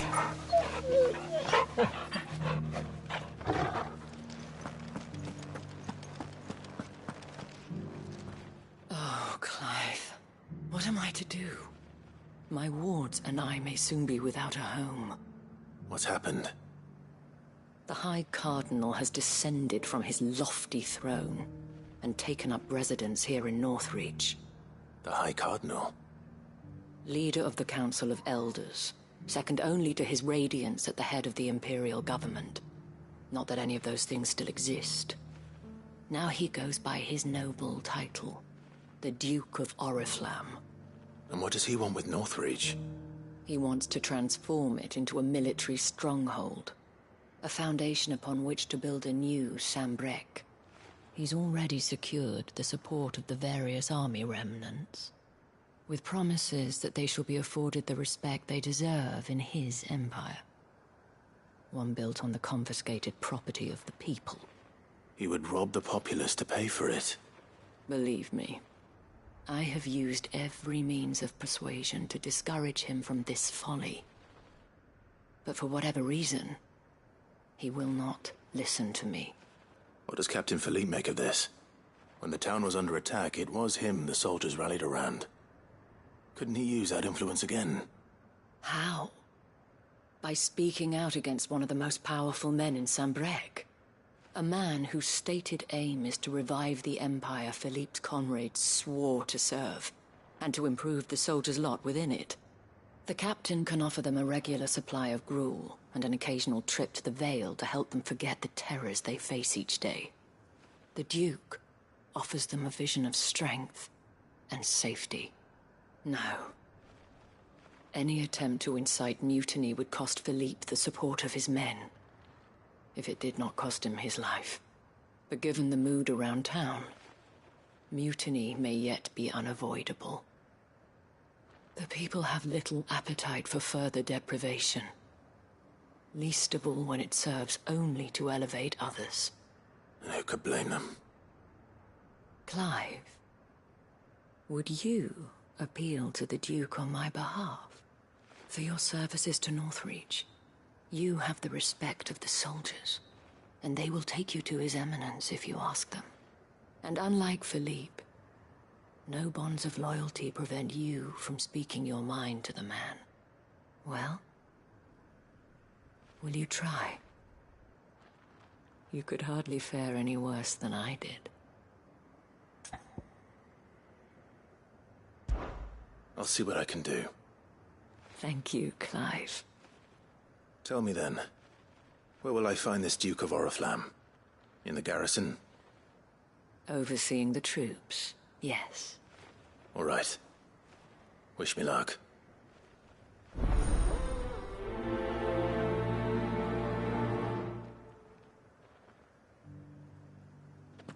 The fact that the soldiers trust you may well carry some weight with the Duke.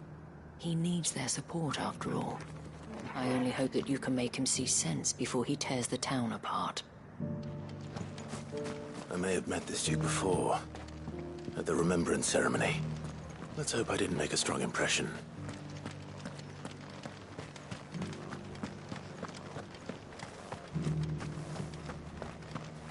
It's heartening to see that the Guard have rediscovered their purpose. I just hope they don't do anything stupid. We've lost enough people to those things.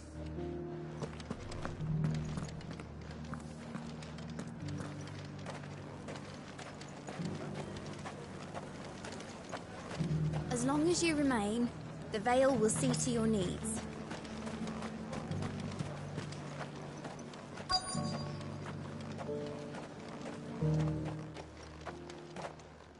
Halt!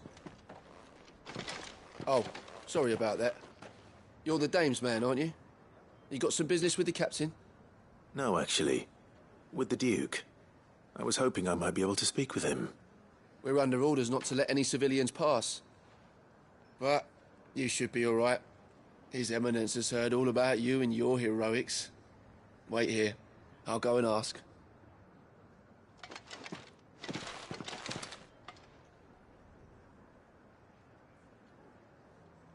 So, you are the sellsword who lent his aid to the garrison. The Empire owes you a debt, and I shall see it repaid. But tell me, is it wealth that you seek, or favor? Neither, Your Eminence. I thought only to inquire about your plan to turn Northreach into a stronghold. Ah, I see. You are worried the expanded garrison will render your services redundant. Yet you needn't be. A proud fighting man like yourself shall always have a place here. Pride of place, in fact. For too long has the contribution of the noble soldier been under-reckoned. But no more. For it is they who shall see the Holy Empire rebuilt, beginning right here in Northreach. Why here, Your Eminence? The town has been fortunate enough to escape largely unscathed from the recent troubles. Her defenses are sound, and her garrison well prepared. Which is more than can be said for Oriflamme or Twinside.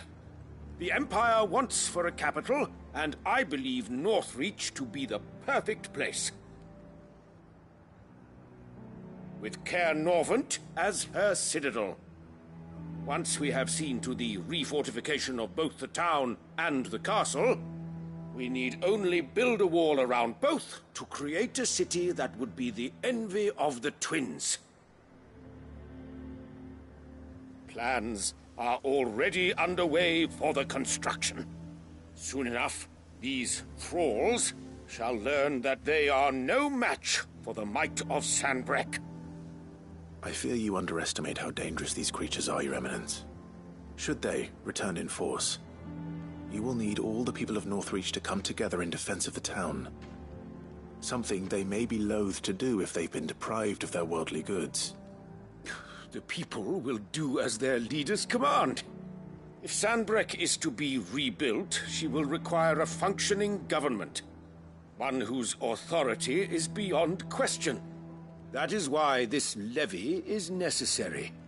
So that any man who wishes to join the army might do so and be fed, outfitted, and paid as befits a defender of the Empire.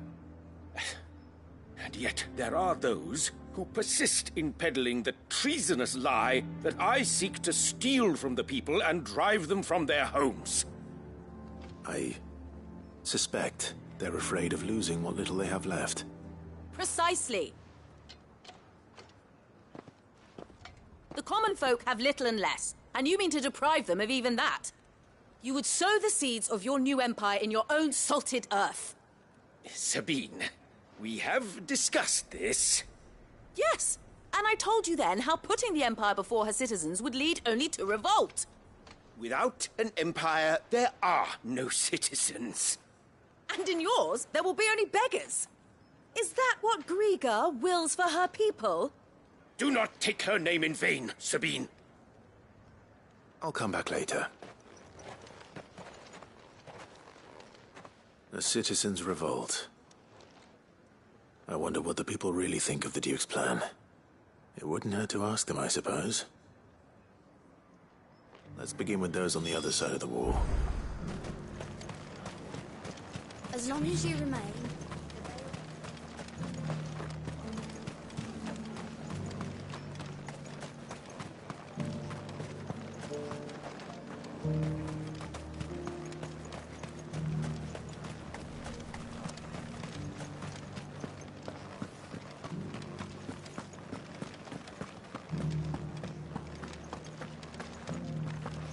You needn't fret. The creatures... There were ghosts at the gates not days ago.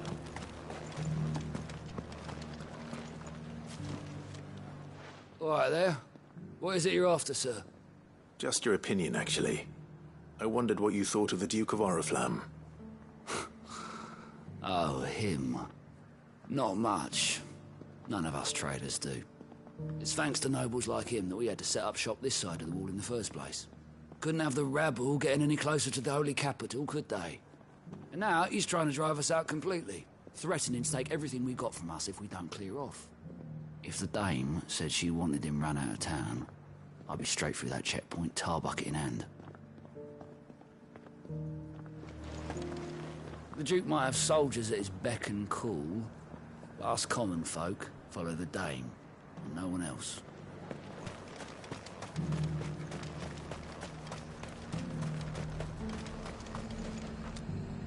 I've been hearing a lot of talk about a certain Duke. Nothing good, I'll wager. Going around acting like he owns the place. And with hardly a word to the Dame. This is her town, not his. I take it you'd rather she was in charge. As far as I'm concerned, she still is. Just need His Eminence to sod off back to Oriflamme. The Dame actually cares about this town, unlike the Duke. He's only interested in picking our pockets to line his own.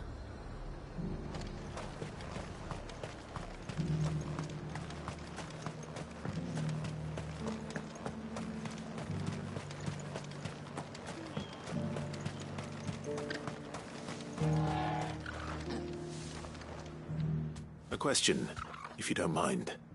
What do you think of the Duke of Oriflamme? Don't get me started.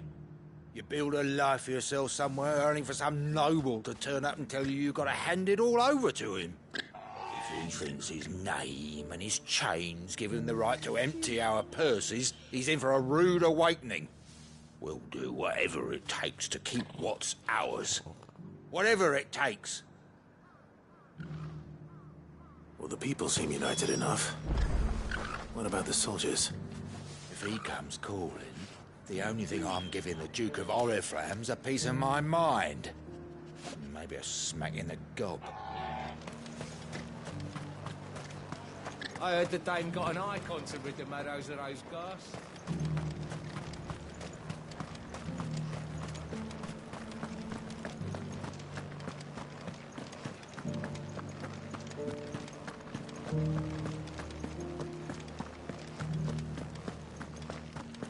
Those things I said before. Excuse me, do you have a moment? I wondered if you'd mind sharing your thoughts on the Duke of Oriflamme. Well, he's made a lot of enemies coming in the way he did. I mean, look around us. You can see the state the realm's in. The traders might not like having the screws put on them, but if they volunteered a few more of their hard-earned gil before things got bad, maybe they wouldn't have to. I think the Duke's got a point when he says rebuilding the Empire's the best way of making sure we're all protected. And if that means people who don't know one end of a sword from another have to make way for those who do, well, that's just how it goes. I mean, it'd be nice if we could all do whatever the hell we wanted and not end up being torn to shreds by a swarm of fiends. But we can't, so we've got to make sacrifices, just like the Duke of Oriflamme says.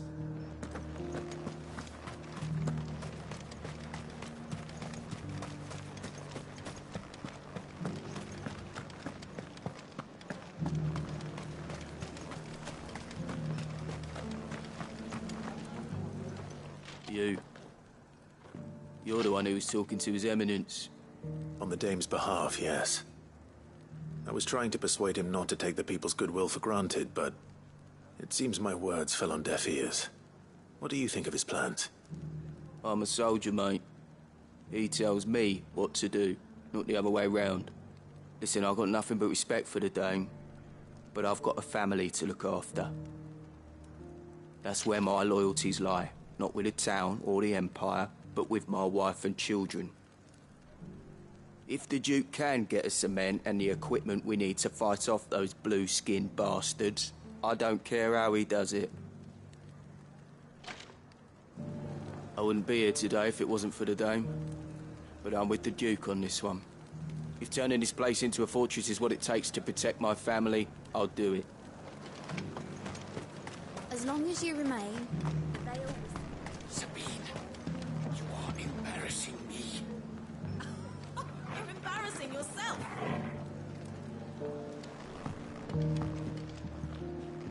I hear the Duke of Oriflamme plans to turn this town into some sort of fortress. Do you think that's a good idea? It's not for me to say. All I know is that unless the Emperor orders me otherwise, His Eminence's word is law. Look, no one likes all these taxes and tariffs, but empires don't come for free. Once Sanbreque is back on her feet, we'll all reap the benefits. Let's see what Philippe makes of all this. What the common folk don't understand is, this is for them too. Either we turn the Empire back into a force to be reckoned with, or we live in fear the rest of our lives.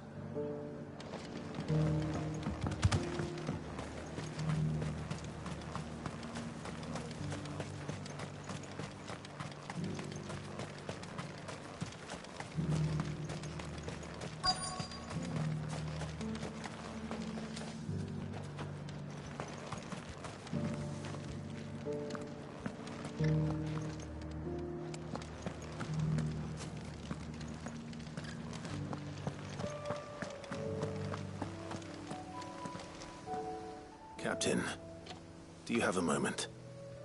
For you? Certainly. Clive, wasn't it? Thank you for last time. How can I help you? I wanted to ask you about the Duke of Oriflamme. Do you intend to go along with his plan? But to tell you the truth, I'm in two minds. It's my sworn duty as a captain of the Imperial Army to obey his orders. But I can't say I agree with him. Philippe, I remember you saying that you became a soldier to protect the people you loved. The Dame included. That's right, I did.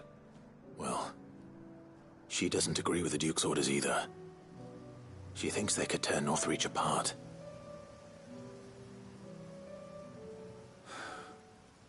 And she's probably right.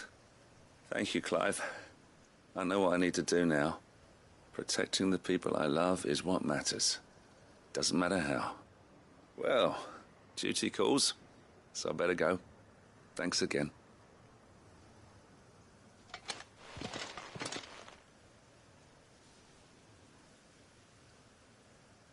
It seems Philippe wants to do the right thing at least.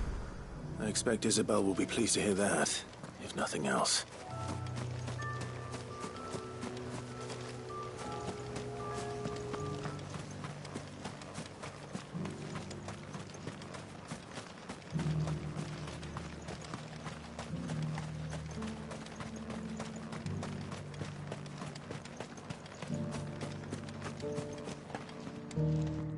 Ah, Clive. How did you fare? Were you able to speak with the Duke? I was, but...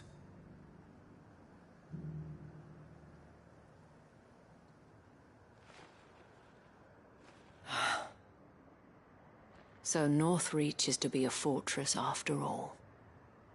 Well, it will certainly help to hold back the thralls. There's no denying that. Though I doubt it will come as much consolation to the townspeople whose worldly goods are confiscated to pay for it. They deserve to be heard, Clive. To have a say in this new empire the Duke means to build. Sadly, His Eminence values their obedience more than their opinions, and hopes to reassert the authority of the state. I fear he sees the people as mere pawns on his chessboard to be sacrificed for the greater good. Needless to say, they themselves are of a different opinion, and would rather their destinies were in your hands. The soldiers, meanwhile, are content to follow their orders. And not just because of the Duke's rank, but because of his vision. I thought as much. Had I sworn to protect Sanbreque, I dare say I too would want nothing more than to see it rise from the ashes. Thank you for trying. But the battle is lost. I don't know about that. What happened to your uniform? I handed it in, along with my resignation. Told the lads I wished them well, but that I owe it to those I love to call it a day. But why? Because I realize what really matters to me. Not following some nobleman's orders for the sake of it, but protecting what I care about. Protecting Northreach. I honestly don't know when those monsters will return, but I'm certain they're not finished with us yet. And when they do come back, we need to be ready for them. We need to stand together, all of us. And with you to lead us, milady, I reckon we can do it. It was you who finally convinced me, Clive. There's no point following orders if they go against everything you believe. Indeed. All of us, standing together. That has always been Northreach's best hope, and one which still lies within our grasp. We have only to turn our attentions to the true enemy. Thank you, Philippe, for showing me what I must do. Anything for you, milady. Speaking of standing together, would you mind if I borrowed a few of the lads from the Vale to help keep watch around the town? I fear His Eminence has loftier tasks in mind for the guard. Not at all. Be my guest. Wouldn't be the first time.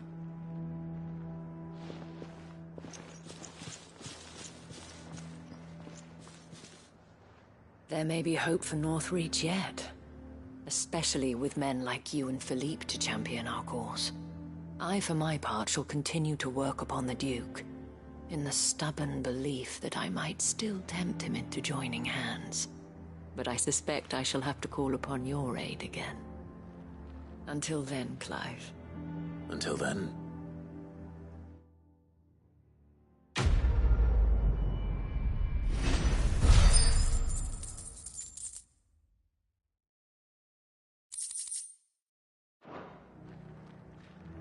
Despite my repeated advances, His Eminence has proven a difficult conquest.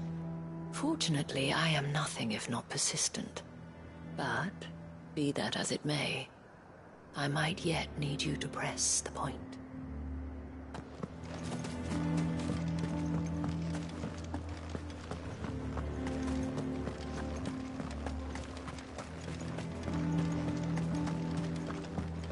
What say you then? Will you stand with me against my father? Of course we will! This is our town!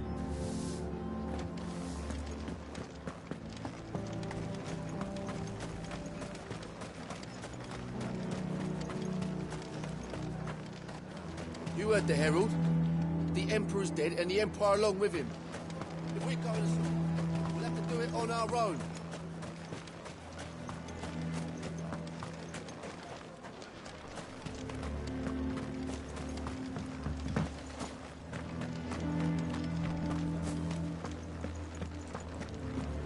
Can't you forge anything harder?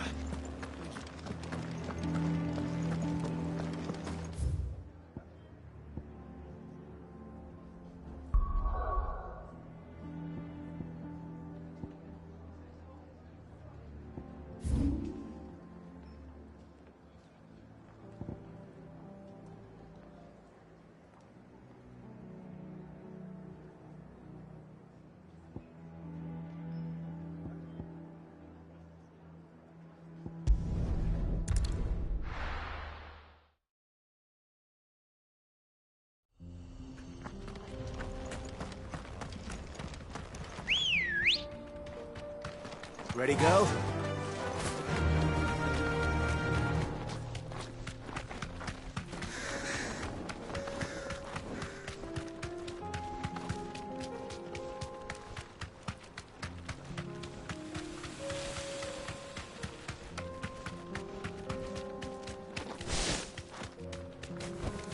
Thanks, girl.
That's all of them.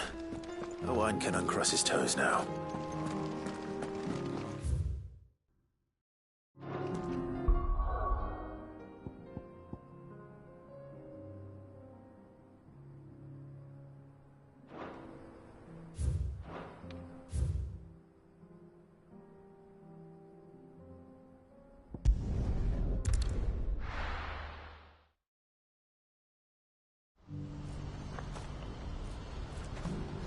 What's happened?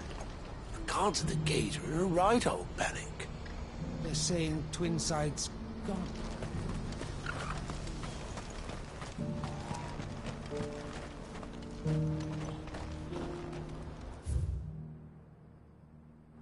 It's only a matter of time before the army agree to our terms.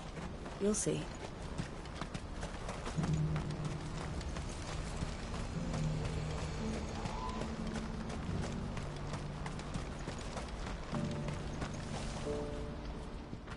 Clive, you'll be pleased to know that the negotiations are progressing well. That is good news. Yes. Our comrade in Randalar has just sent word that the contract should be signed very soon. But I still have much and more to prepare. It's a huge undertaking moving this many bearers at once. You couldn't do me a quick favor, could you? What is it this time? More wild beasts? Nothing like that. I just need you to go over to the caravans and ask El how long we have until the bearers arrive. Find out exactly how much faster I need to get all these supplies moved. All right. I'll go and ask. Thanks, Clive. I owe you one.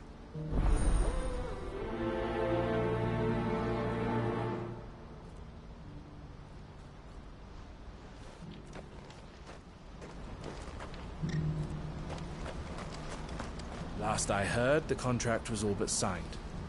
Hopefully El knows when the bearers are due to arrive now.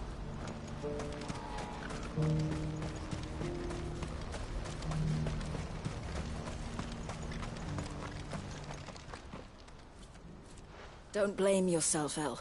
This is their fault, not yours. I know, but... no buts about it, all right?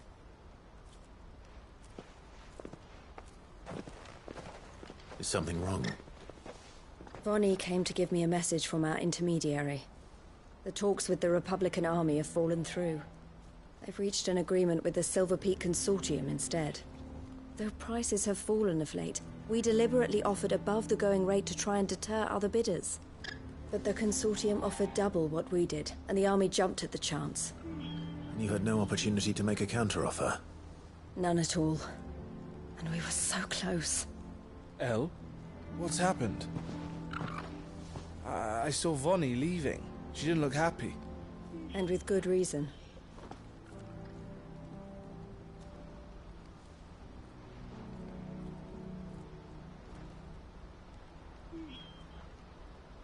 But I thought we were the only ones the Fist was speaking to about the bearers. How did the Consortium even find out about this? It's not so surprising. They have ears all over the Republic. This isn't over. The Consortium will have to sell these bearers eventually, and at the price they paid, buyers will be few and far between. I'm going to Randalar myself. Alone? You sure that's wise? Are you offering to be my bodyguard? How kind. Meet me at the checkpoint near the capital gates. I'll send an owl ahead and request a meeting. You go to Cashlock, Theo, and get everything ready. We've waited far too long as it is. Even if I fail to free these bearers, there will be others. Someone needs to prepare the place and keep any prowling beasts at bay. Oh, and that's me, is it? Well, it looks like I'm following orders till she gets back from meeting the Silver Peak Consortium, who've been doing their best to undermine our scheme. She'll never join them after this, surely. No, she said it herself. She still has plans for Cashlock, even if this one falls through. She means to stay with us, then. I can't say I'm not happy to hear it, but... is this what she really wants? You have to trust her. You're right. It's what she wants now. And if Elle's off fighting for the cause, I should do my part too. So I bid you farewell and safe travels, my friend. I'll gather my men and leave for Cashlock. We'll make sure the place is well stocked and defended. You go to Randalar and see if you can stop my sister biting the Consortium's heads off. If she won't consider her prospects, someone has to. I'll do my best.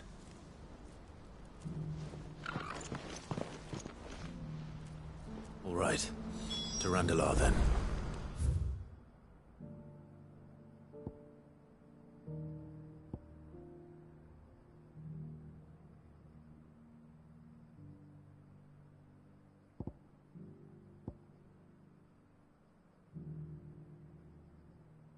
I'd better not keep Eloise waiting.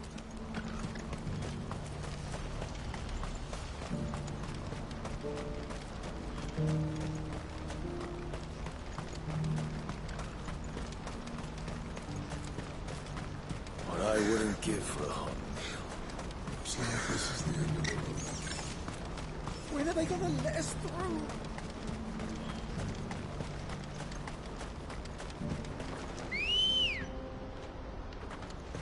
Come on. Yeah!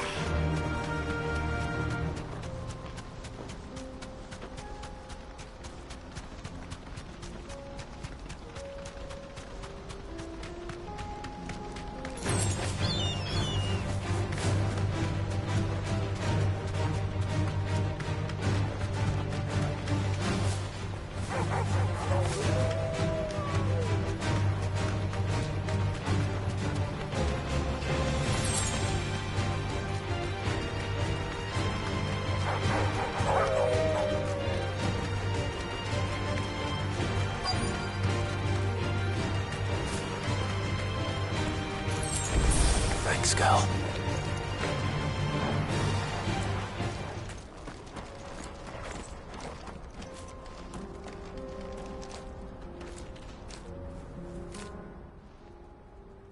I hope I didn't keep you waiting.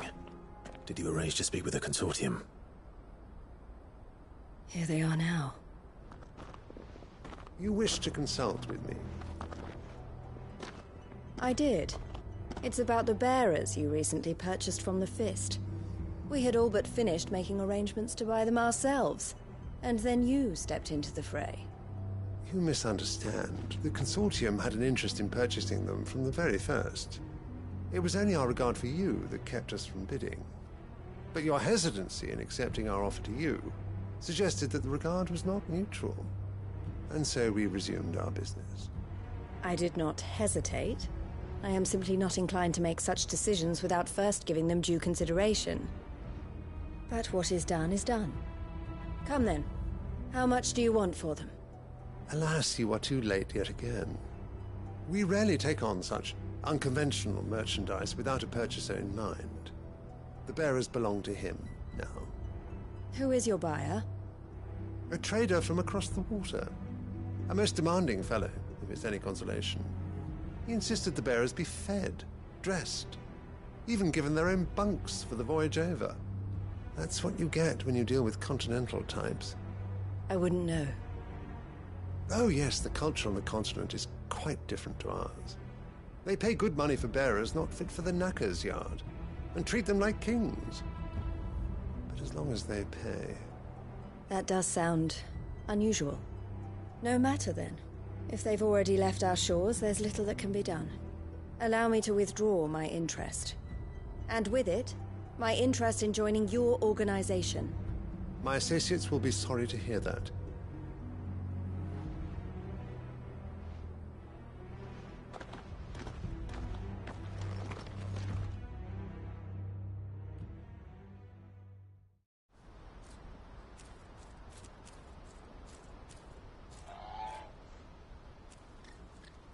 I'm sorry you weren't able to save them. As am I. But I only have myself to blame. He was right, you see. The Silver Peak Consortium did intend to buy those bearers before I did. Their representative hinted at a possible purchase when he came to recruit me. I feigned interest in joining them in the hope he might be encouraged to tell me more. And he did just that. As soon as he left, I sent my own offer to Randalar. So you never... No. I entertained the Consortium's proposal solely so I could learn more about those bearers. But I was a fool to think they wouldn't find out. I knew exactly who I was dealing with. You tried. I did. And If what he said was true, the bearers are to be well treated. Which is something, at least. They deserved more. I wanted so badly to see them freed. Eloise! Eloise! Word from Cashlock. The village is under attack. A pack of beasts have come down from the mountains, and there's a dragon at its head. Theo and the others are trying to hold them off as best they can, but the odds are against them. They need help, and fast. Theo! I'll go on ahead. Thank you, Clive. I'll gather some men and join you there. Just... make sure he's safe.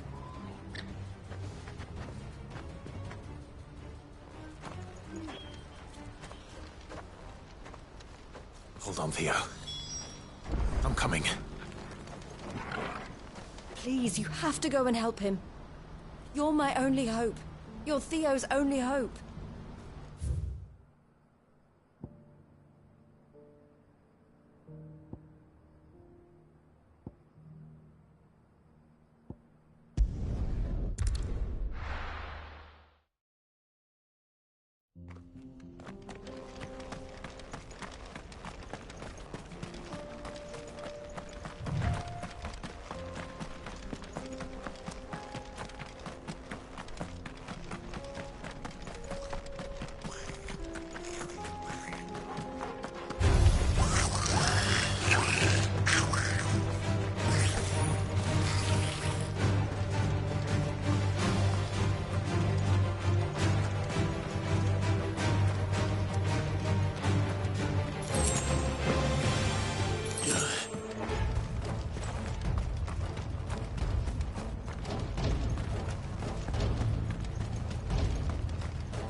Where's Theodore? Upriver! He led the dragon that way to keep it from the village, but the whole area's flooded with ether. We just have to pray he makes it out in one piece. I can do better than that. Torgal, with me. Theodore led the dragon upriver. God help him.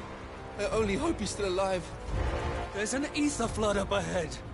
I know Theo's a bearer, but even he can't stay in there forever.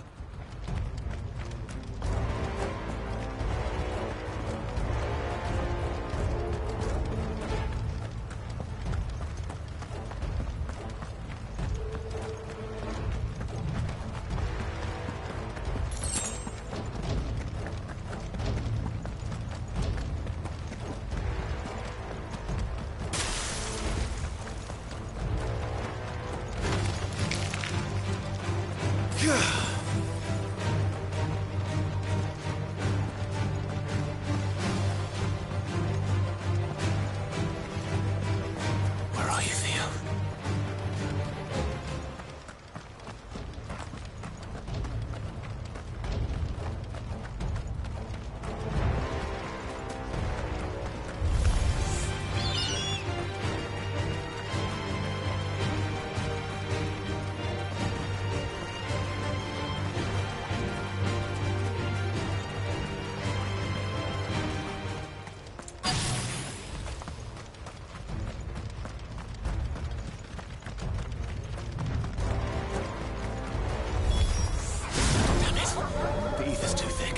These creatures have already turned.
waste any more time.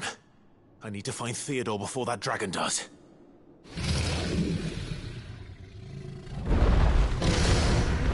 Looks like it's found me. This thing's turned as well. This isn't going to be easy.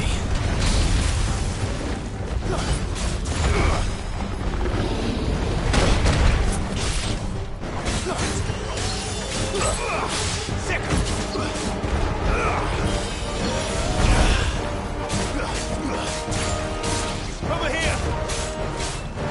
Get him!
Theodore, You had me worried for...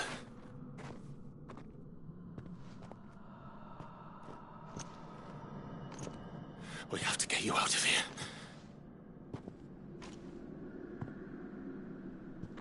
I think it might be a little too late for that.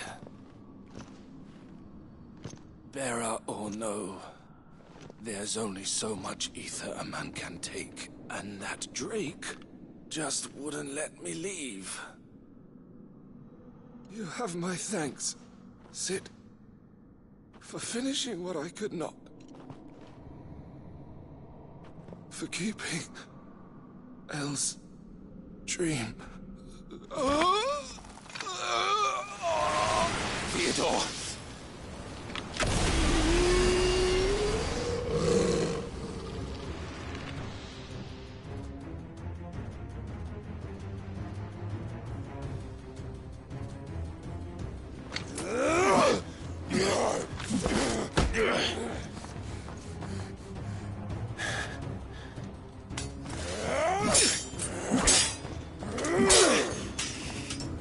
Don't make me do this.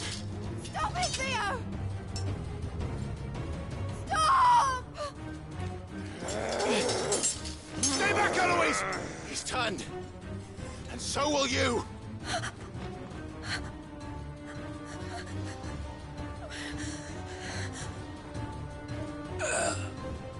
Elle. Theodore.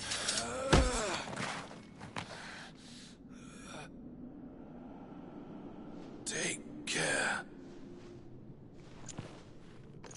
of my sister. Theodore. Wait. Goodbye, Elle.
Thank you, Clive. I think I'll be all right now. That was true bravery he showed. Leading the dragon away from the village like that. His first instinct was always to protect people. To put others' well-being before his own. And now he's gone. Because I sent him to that place, against his will. It wasn't against his will. He was ready to do whatever it took to show you he could stand on his own. So that you would finally be free to live your own life. To live my own life. He never could come to terms with the choice I made. What exactly happened? You once told me Theo was the first bearer you ever helped.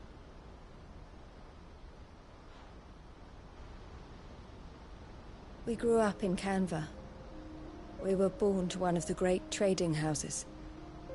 And I was chosen to inherit the family business. I had my father's head for figures, you see. Theo did not. While I studied the art of commerce, he played at soldiers instead. A late bloomer. In more ways than one. For unlike most bearers, it wasn't until his 15th summer that his powers awakened. My parents tried to drive him out of the house and into the care of the constables. But before they could, I took him into mine. Theo told me something else. He clearly admired your devotion to the cause of freeing others like him from slavery. But he said you deserved a better life than this. He wanted to free you from what he called your bonds, just as you freed him from his. I would be lying if I said I had not wondered from time to time how much easier my life might have been if I had allowed Theo to be taken and devoted myself to the family business instead.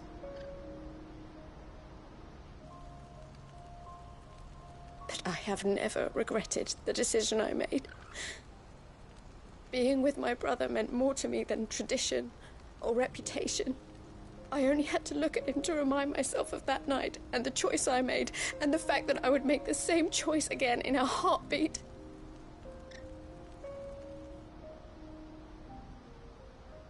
He was never a burden. How could he even think that? If anything, I was the one who weighed him down. You weren't, Eloise. He said it himself, that he had always been grateful to you for saving him, and that he wanted to repay you by letting you live the life you were denied. Neither you nor Theo weighed each other down. You loved one another. You did whatever was necessary to continue living your lives together, and you always would have. You're right. All I ever wanted, all I ever did, it was so we could be together. Oh, Theo, why did you have to...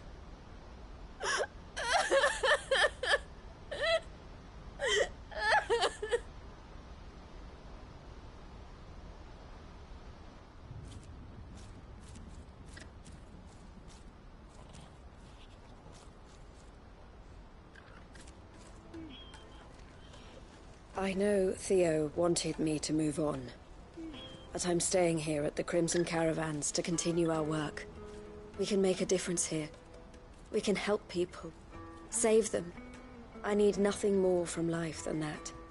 So I'll carry on doing what we do, ensuring that goods, people, bearers get where they need to be, bringing smiles to people's faces just like we always have, and to Theo's.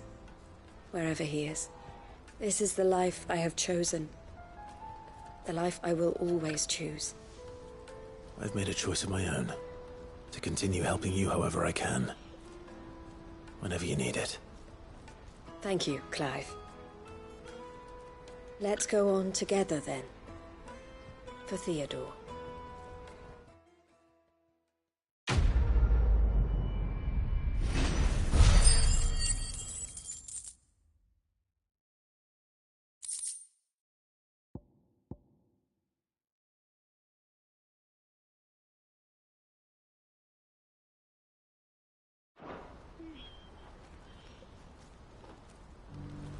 The Crimson Caravans is my family business now, and I would not exchange it for the world. I brought Theo here to be safe, and I have never looked back since.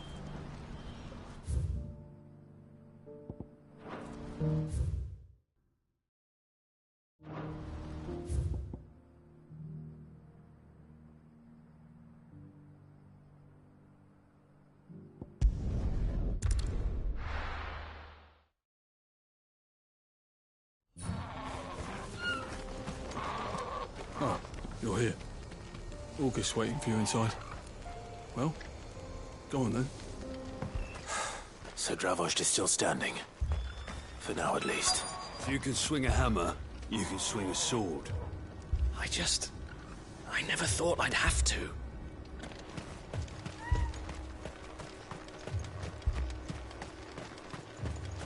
The brass neck of that girl. Everyone's coming together to fight for their lives, and she hasn't lowered her prices a gill.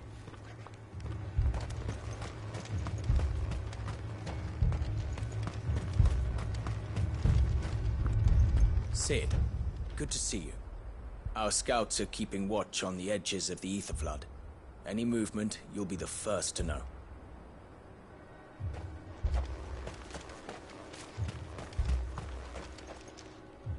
Clive! You're here! And the Akashic? Mostly off to the north still. But I spoke to Doris's scouts and it turns out things are worse than I thought. There's swarms of them out there. Told old Snotty to be ready to seal the north gate. That should buy us some time if we need it. Enough for the villagers to barricade themselves inside their homes, at least. Well done. Welcome back, Sid. I'd never have guessed, you know. Not if August hadn't let slip. Who'd have thought that the savior of Dravost would turn out to be the realm's most infamous outlaw?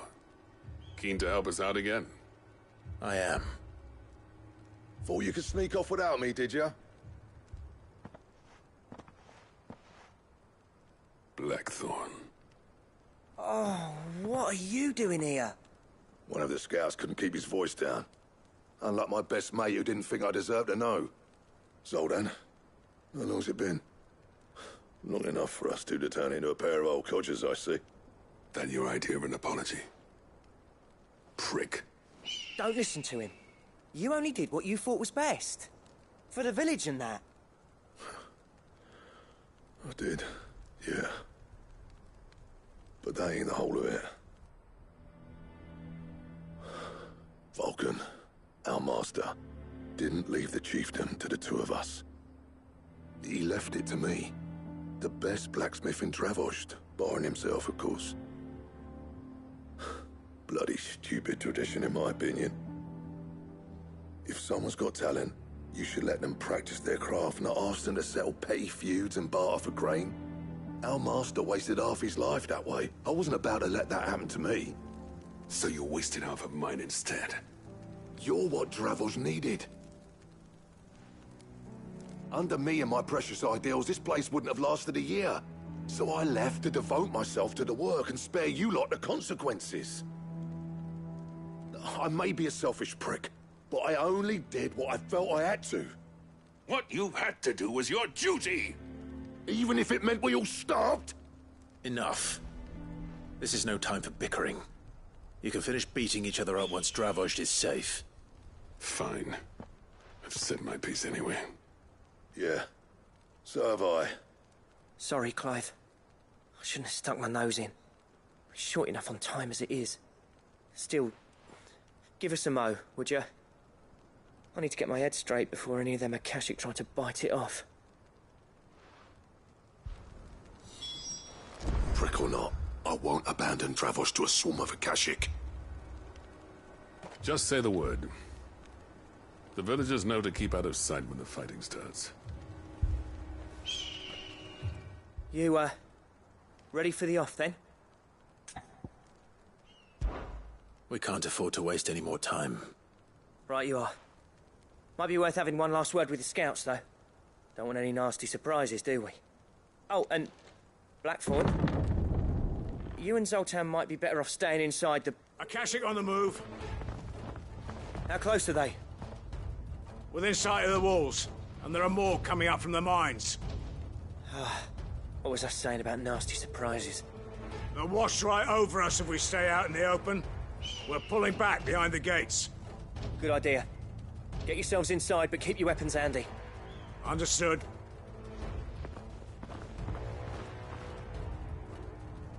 I'm prepared to fight if I have to. Well, let's hope you don't. That's our job. Once the scouts are inside, order your men to barricade the gates. No heroic last stands, you hear me? No fighting at all if you can help it. August's right. I've seen what Akashic beasts can do to armor. The people here are tough and willing, but they ain't equipped to face what's coming. I'm going out there. Start work on the gate as soon as I've left. I'll give you as much time as I can. And if they kill you? You evacuate. But it won't come to that. I promise.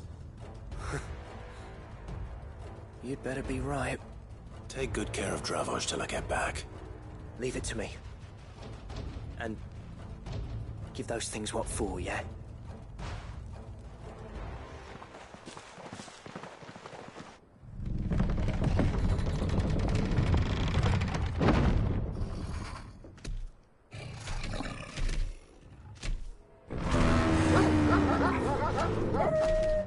All right.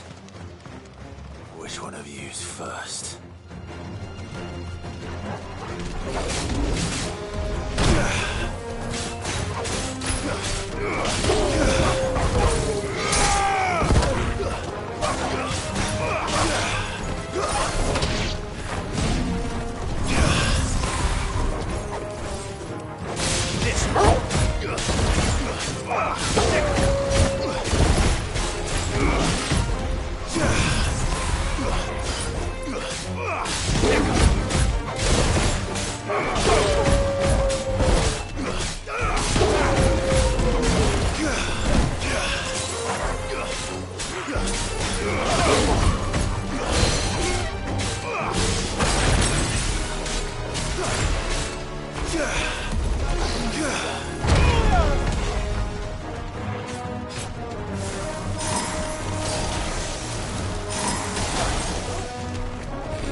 Is that it? Apparently not.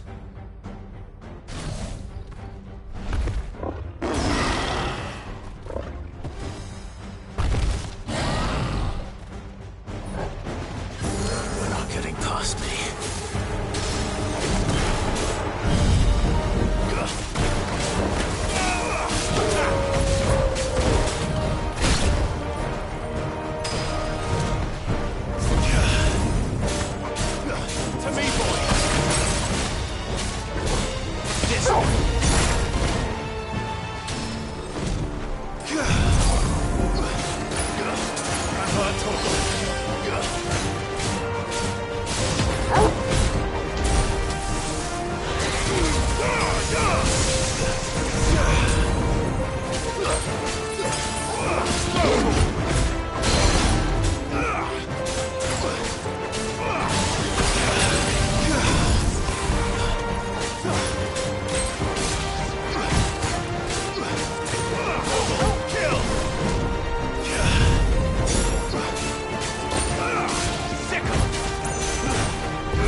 question is, did I miss any?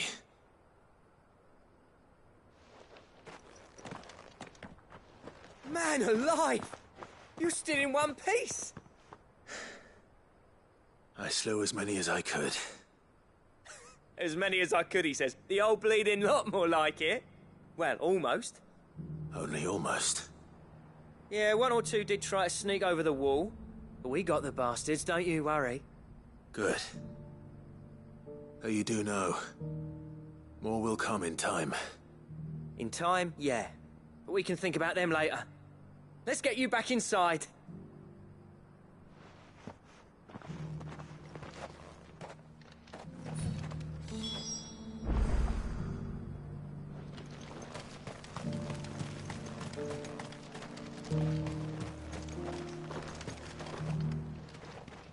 Sid! You're even more fearsome than your reputation. Enough to give those Akashic monsters nightmares. I almost felt sorry for the wretched things. But mostly, I felt grateful.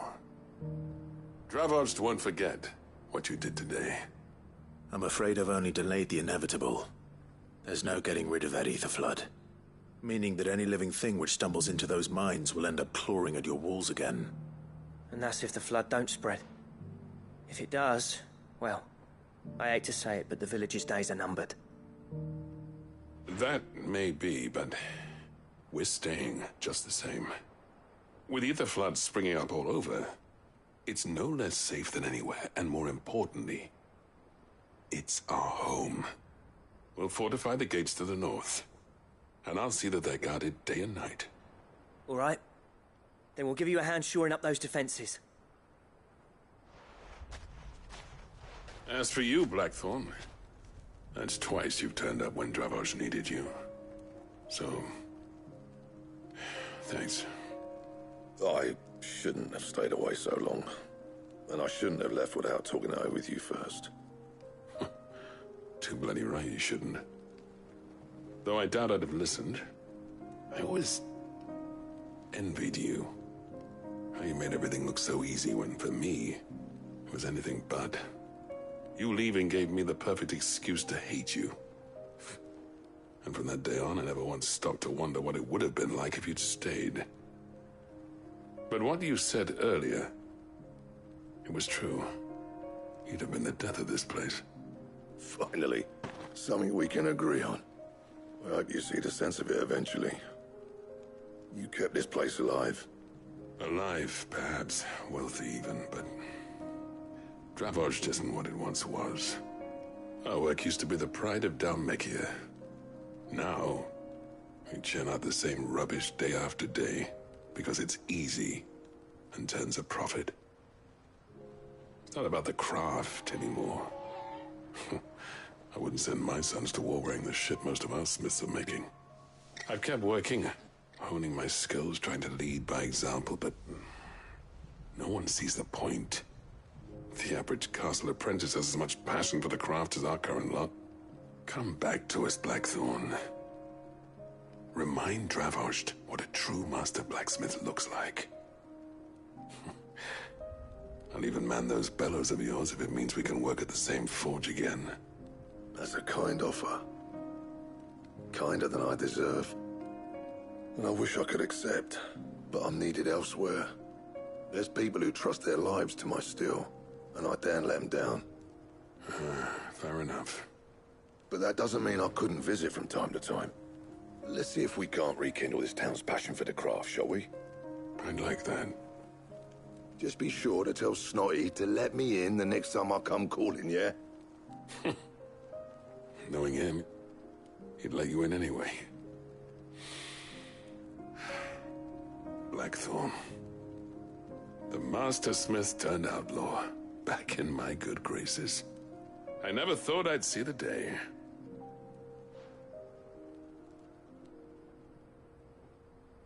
I'd say that went pretty well, wouldn't you? Even better than I'd hoped. Sid, I've got something for you.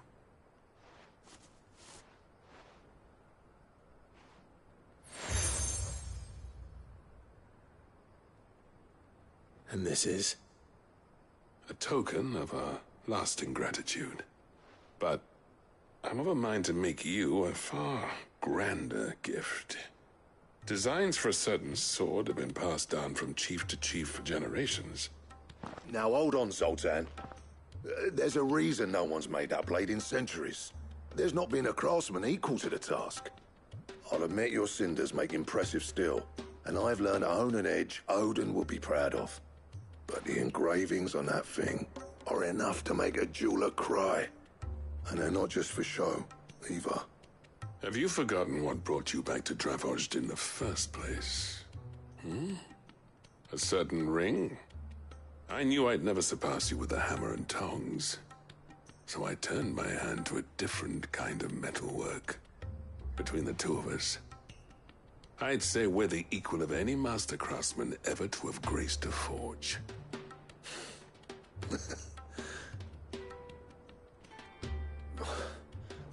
You know what? I think you might be right.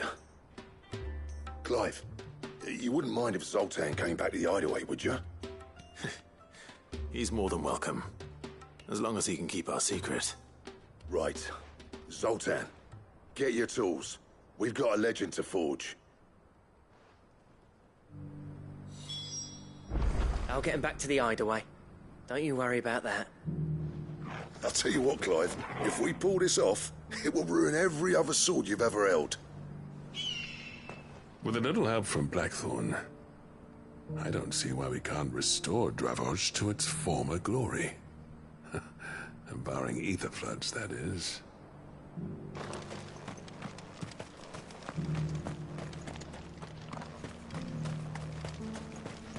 Thank you for your help, Sid. I don't know if we could have done it without you. But we did, and with hardly a man wounded.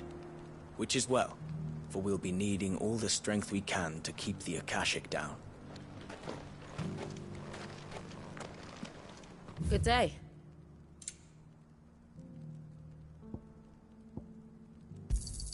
Thank you.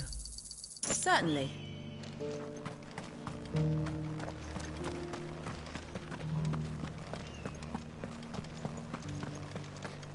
Can we come out now?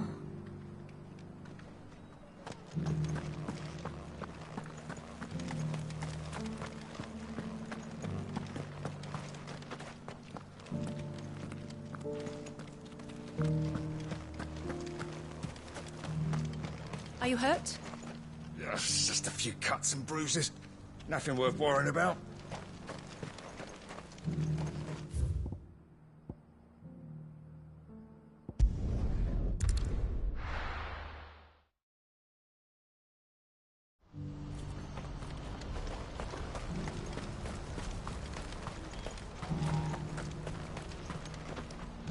What brings you to the caravans today?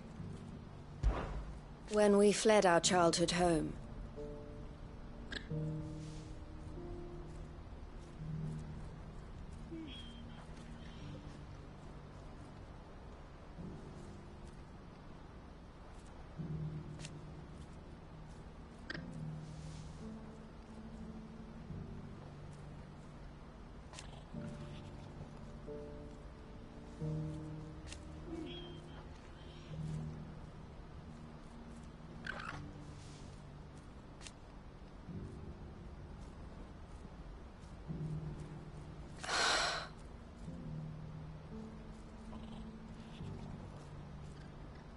I loved him. Did I tell you?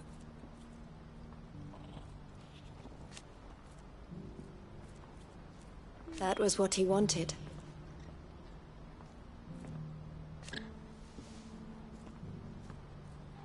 No matter how hard it might be.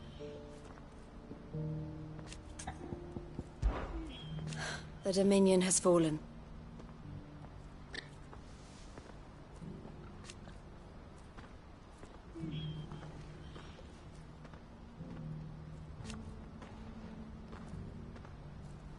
The Crimson Caravans must set an example.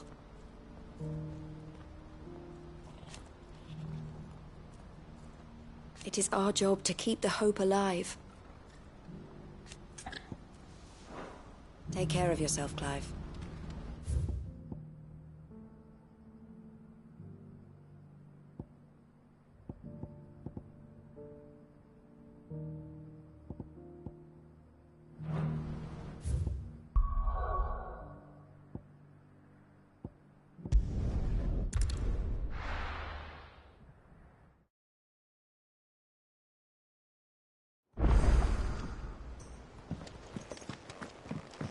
Come back.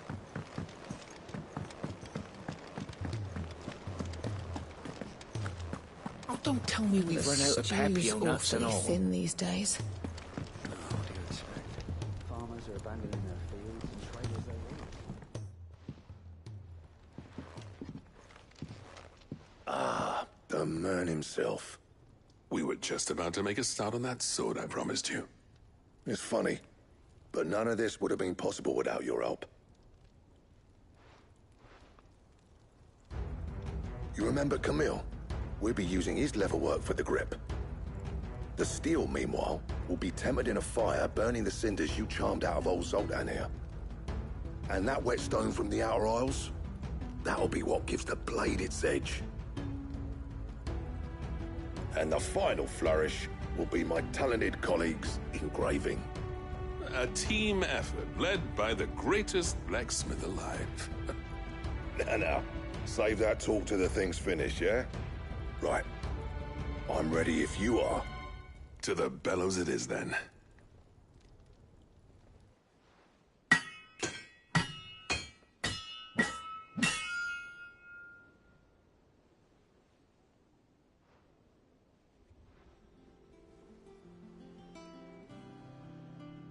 Well, bugger me. We actually did it.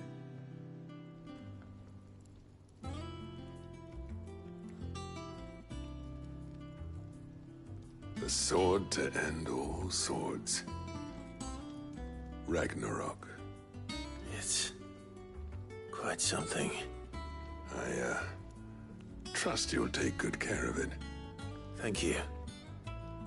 Both of you. So, does this make you pair the greatest craftsman alive, then? This? Nah. This was just following the footsteps of the greats of old. It'll take more than that to earn us our place in history. But we're up for the challenge. Here. A list of materials. Zoltan and I got talking on the long road back from Dravost. We reckon with those items there, we could craft something even better than the Ragnarok. Something worthy of a legendary outlaw like yourself. That's a weapon I'd like to see. You leave this list with me. I was hoping you'd say that. One legend at a time, eh, lads? Before you start on the next, who fancies raising a cup to friendship reforged? Good idea. No more drinking to forget my past. It's about time I had something to celebrate. Then tap the kegs! Vulcan's boys are on their way!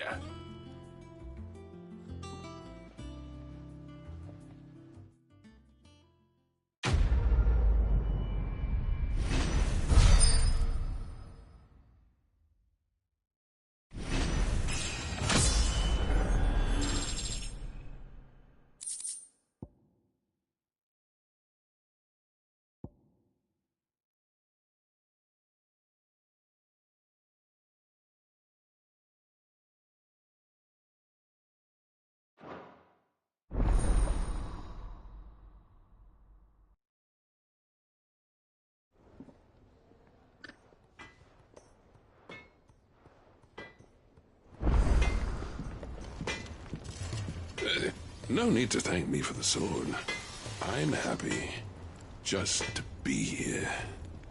You've built a fine home for yourselves, and I can see why Blackthorn's so taken with it.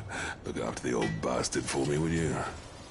I'll be off soon, but next time you're in Dalmekir, be sure to pay me a visit. Snotty'll let you in. Do you reckon we finally got to the bottom of Blackthorn's troubles, then? That'd be something, eh? Though he wouldn't be Blackthorn if he didn't give us the odd scale.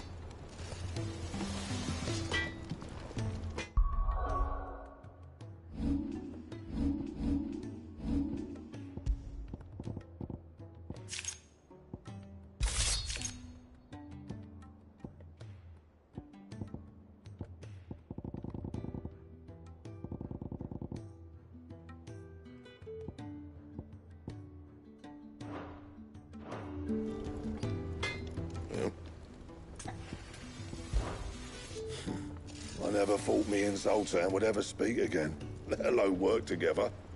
And if it hadn't been for you, we wouldn't. You've been a good friend to me, Clive. The best. So, what'll it be?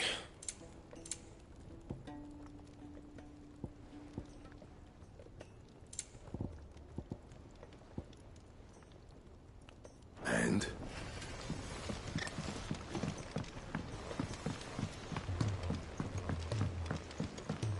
Have you tried Wally's lemon tarts? I've never had anything so delicious.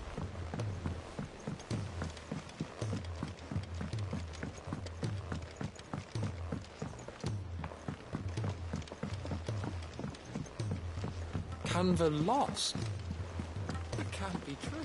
Miss, can we read Miss Editor's story for our lesson today?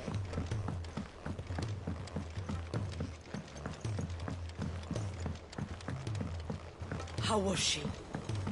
The Enterprise, Ah, Sid. Wasn't expecting you back so soon. So, is it good news or bad?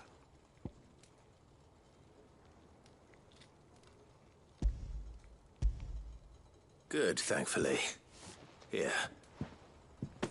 Ah, that's brilliant! Thanks a blimmin' million! I'll fit 'em to the smelter right away!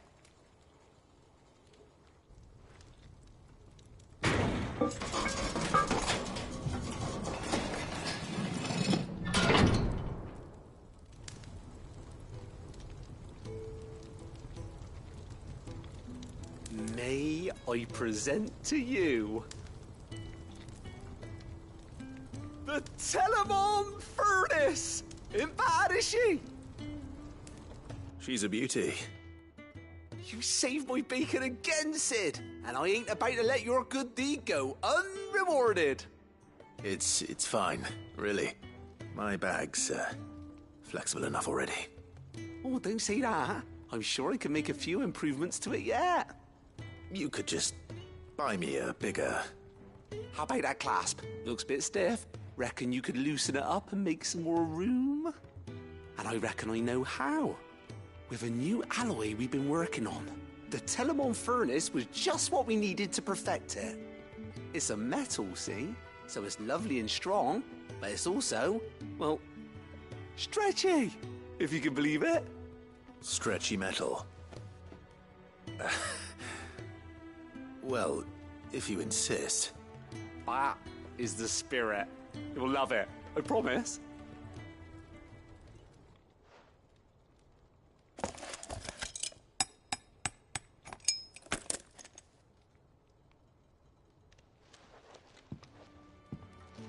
So, what do you reckon?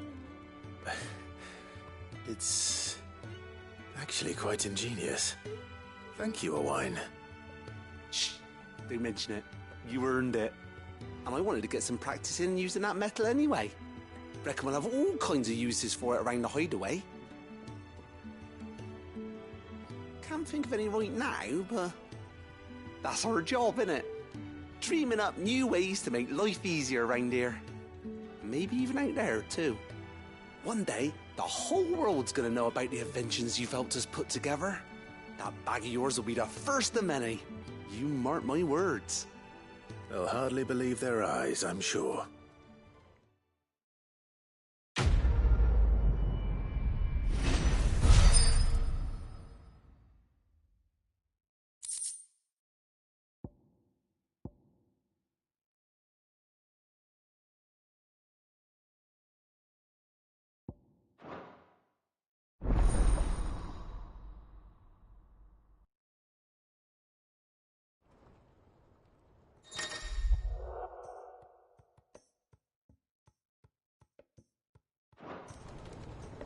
Right then.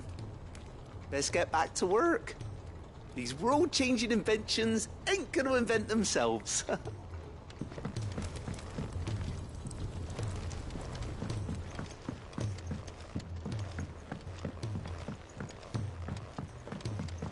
So, she don't need sails? Miss, can we read Miss Editor's story for Canva lost? It can't be true.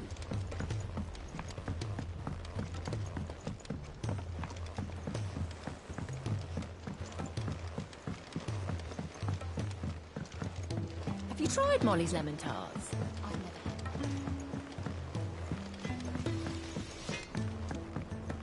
Oh, don't tell me we've run out of Papio nuts and all. Clive, going purse weighing you down?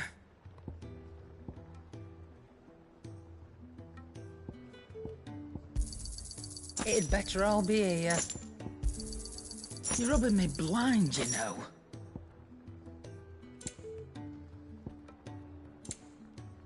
Come again. Or don't. I'm not much bothered either way.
The stew's awful.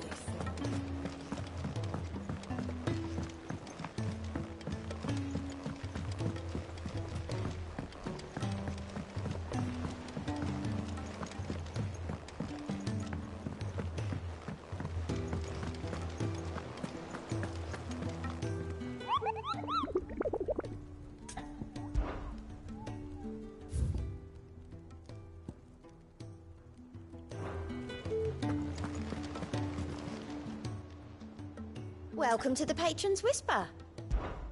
Your benefactors are a generous lot.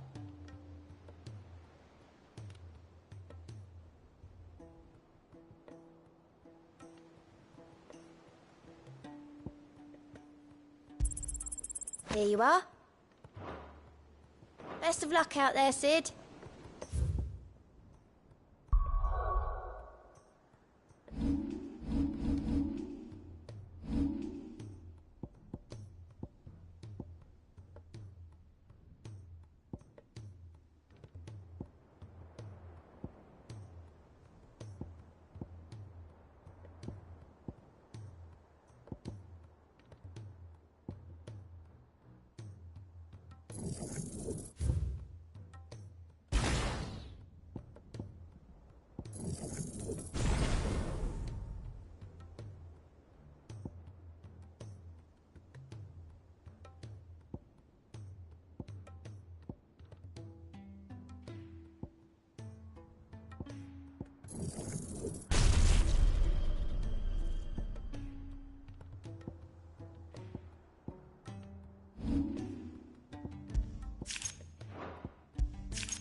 Welcome to Dravosh, Sid.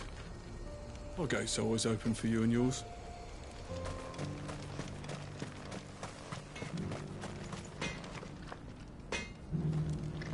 You're the one who butchered those Akashic fiends, aren't you? We're in your debt. Might only be a matter of time before the flood spills into the village, but until that day comes, we're not budging. What do you think? I made myself a pair of bellows, just like Blackthorn showed us. Give him my thanks, will you?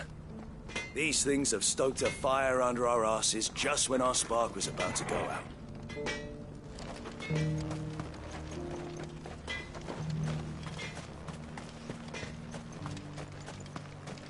I've got a new design for a blade. Titan's Razor, I call it. Can cleave through rock as if it were flaxen thread. You leave our linen alone.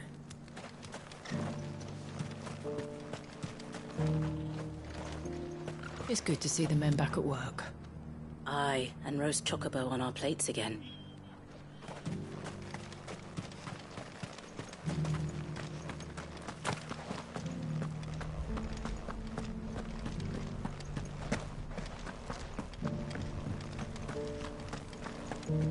I want to play with the hammer, Daddy. All right. It's about time you started learning the trade. It was a nasty gash that demon gave you. You sure it doesn't hurt? Only want to laugh.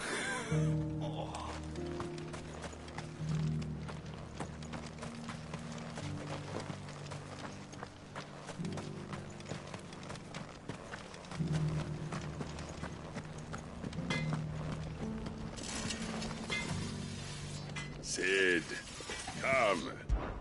Did Blackthorn ever tell you?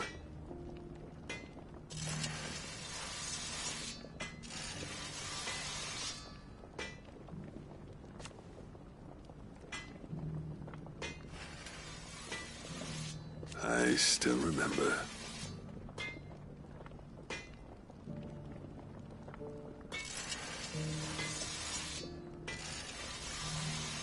Set us straight.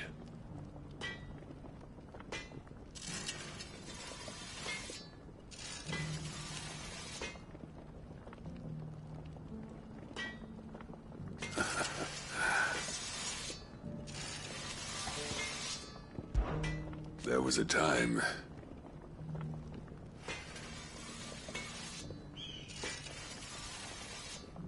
And each one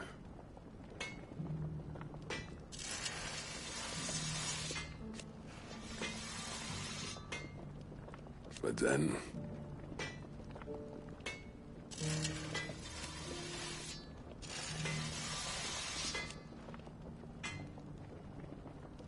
while Blackthorn, in the end,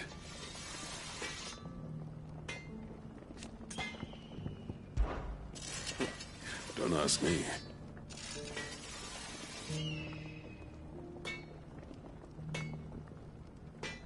And there still might be.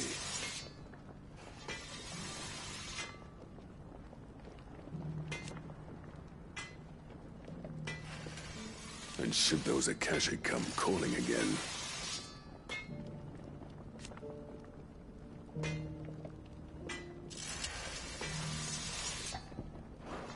safe travels.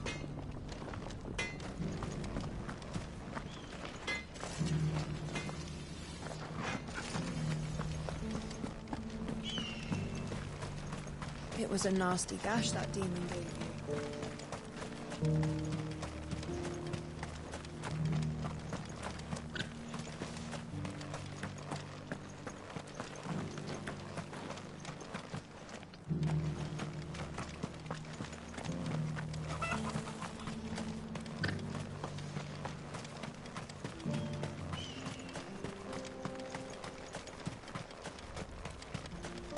But what if the Akashic come again? Then we'll give them another taste of Dravoshed steel.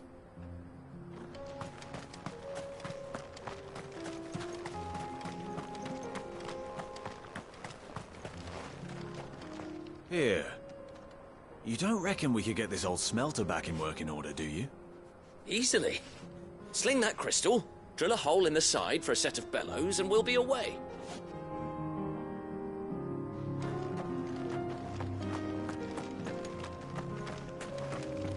We're miners, aren't we? Every day we head down to those tunnels knowing the next tremor might be the end of us. And it's not as if the whole mine's flooded. Exactly. Don't reckon I could outrun a rockfall, but an Akashic, easy. Sorry, no entry. The miners have got enough on their plates without visitors getting in the way.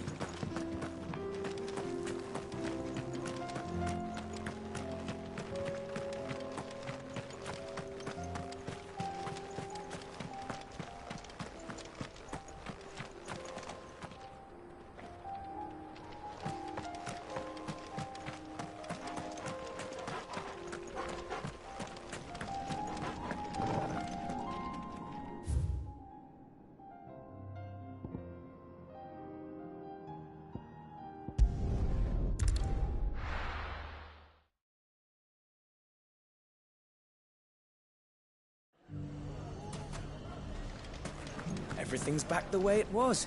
I don't know how they did it. Take that, you naughty thief! And that! Stop it, Renz! It's dangerous! Everyone round town saying Master Lubor's going to be the new mayor.